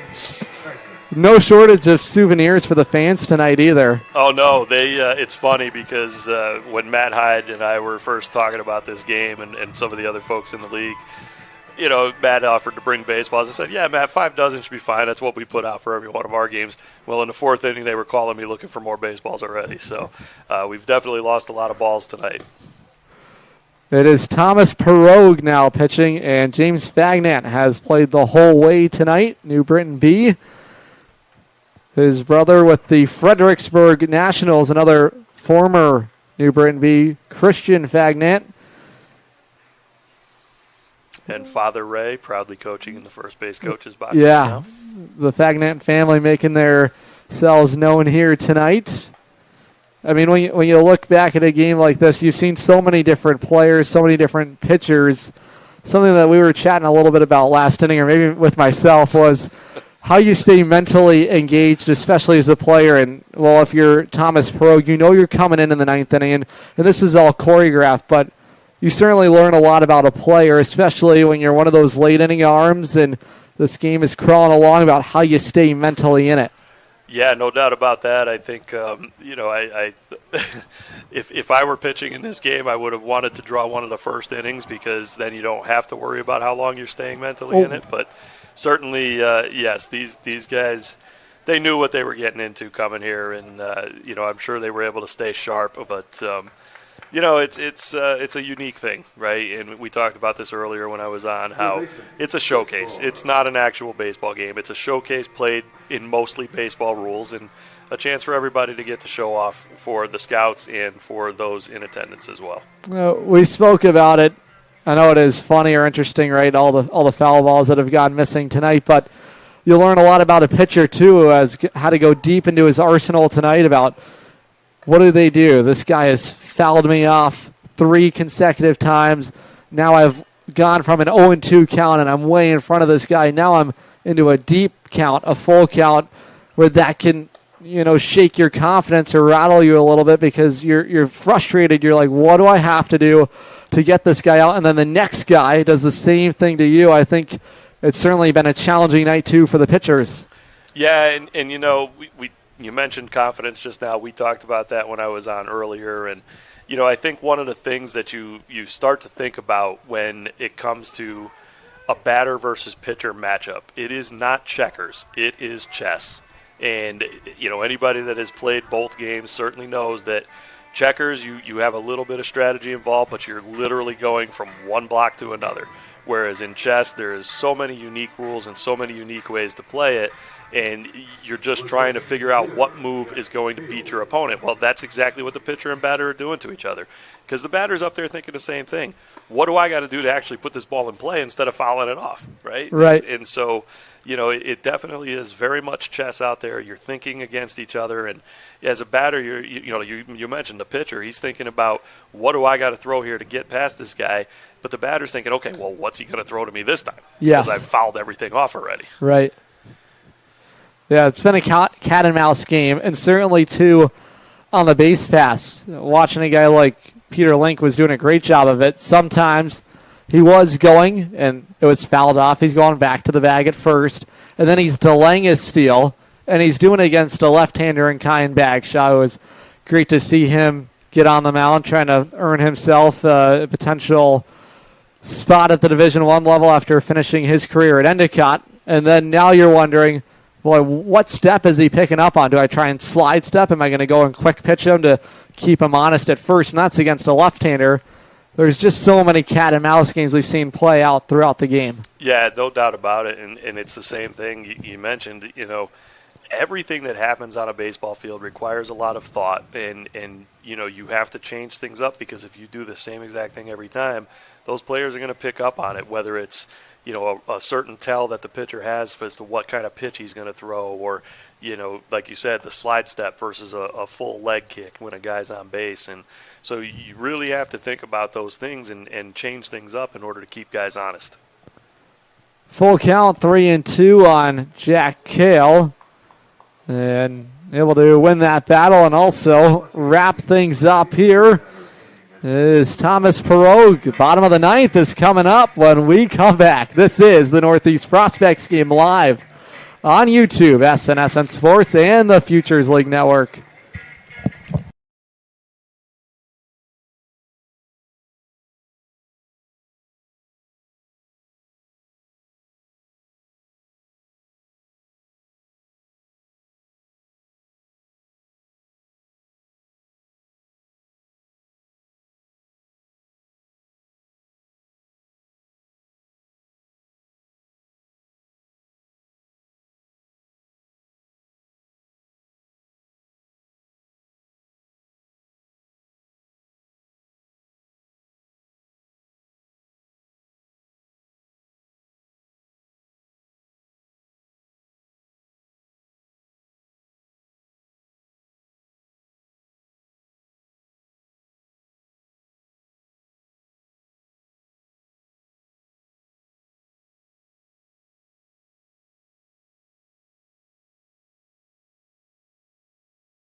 Go to the bottom of the ninth inning. There is a new pitcher in the ball game for the Yankee scout team, Andrew Wirtz, out of Dover, New Hampshire. Just finished his graduate student fifth year at Northeastern with the Huskies. Had a successful season this past year. It's the new looking top of the order for Alex Neon side. Cordell Klinkingbeard, Michael Fiataroni, and Connor Smith. The three due up here in this bottom of the ninth inning. What are you looking for? They're trying to still scratch across their first run of the night. I know as much as we're trying to find the finish line, I'm sure they're still wanting to try and scratch away the zero. Yeah, I mean, let's face it. These guys want to be able to say that they did something well by the end of this game. And, so they're going to be looking to get on base. They're going to be looking to try to move guys around. Now, it could only be a three-batter half inning here like the last couple half innings have been. So maybe they won't be able to get that run across, but you still want to show well here in this last inning too. Klinkingbeard, we saw him pitch to a player going to Kansas State on the first delivery, something we haven't seen tonight. Put in play, handled by the former Sea Unicorn. Matt Bucciero scampers to the first base bag, and there is one gone for Michael Fiataroni. Yeah, I can see now, too, the rain's picking up a little bit here, so that may be part of the reason they've started to shorten some of these half innings, just to try to make sure these guys get through this safely. We don't want anybody getting hurt out here, too. Player safety is certainly the top priority for everyone involved in this game. As much as it is a showcase, you want to get through the ball game healthy, and whether it's returning to your clubs in the Futures League or keeping yourself healthy going into the MLB Draft, which is just 2 short weeks away. Fiataroni steps in that lefty box, looking for his first hit of the night. Just 11 hits combined between the two sides. About what I expected. I really didn't expect to see a lot of hits in this game. Those deep counts certainly were a little stressful on a lot of people, but I didn't expect a lot of base hits here. I think there's probably been a few more walks than I expected to see. But I think these guys have put some good at-bats together despite not getting on base quite as frequently as they would like. Yeah, and the rain slowly picking up here. It's that humidity, too, really a factor here as the temperatures start to scorch here in New England this week. We do have military appreciation coming up, a big wave and a miss there for the second out in the inning. One of the most fun nights of the year where we get to honor our troops, the color guard performing for you. What's your favorite memory when it comes to Military Appreciation Night and honoring all of our troops that make their way to Dodd Stadium? You know, what I like best is something that we've traditionally done is right around the middle of the fifth inning, our public address announcer, Ed Wyan, who's been here for a lot of years, will have him just get on the mic and ask all military veterans and active personnel to stand to be recognized. And, you know, that loud ovation that comes with that, the players, they stop what they're doing on the field, they turn around and they recognize that as well. I mean, this country is a great country that wouldn't be what it is today without the military over the last 250 plus years. And so this year is going to be, I think, even more special with that 250th anniversary of the birth of our country with the signing of the Declaration of Independence. We're not playing on July 4th, of course, but, you know, playing on July 3rd, be able to do that the night before that great important date, I think is just tremendous for us to be able to do that and help recognize what has been done for our country by our military members. Certainly one of the biggest celebrations, one of the biggest nights of the year, not just in Norwich, but all across baseball.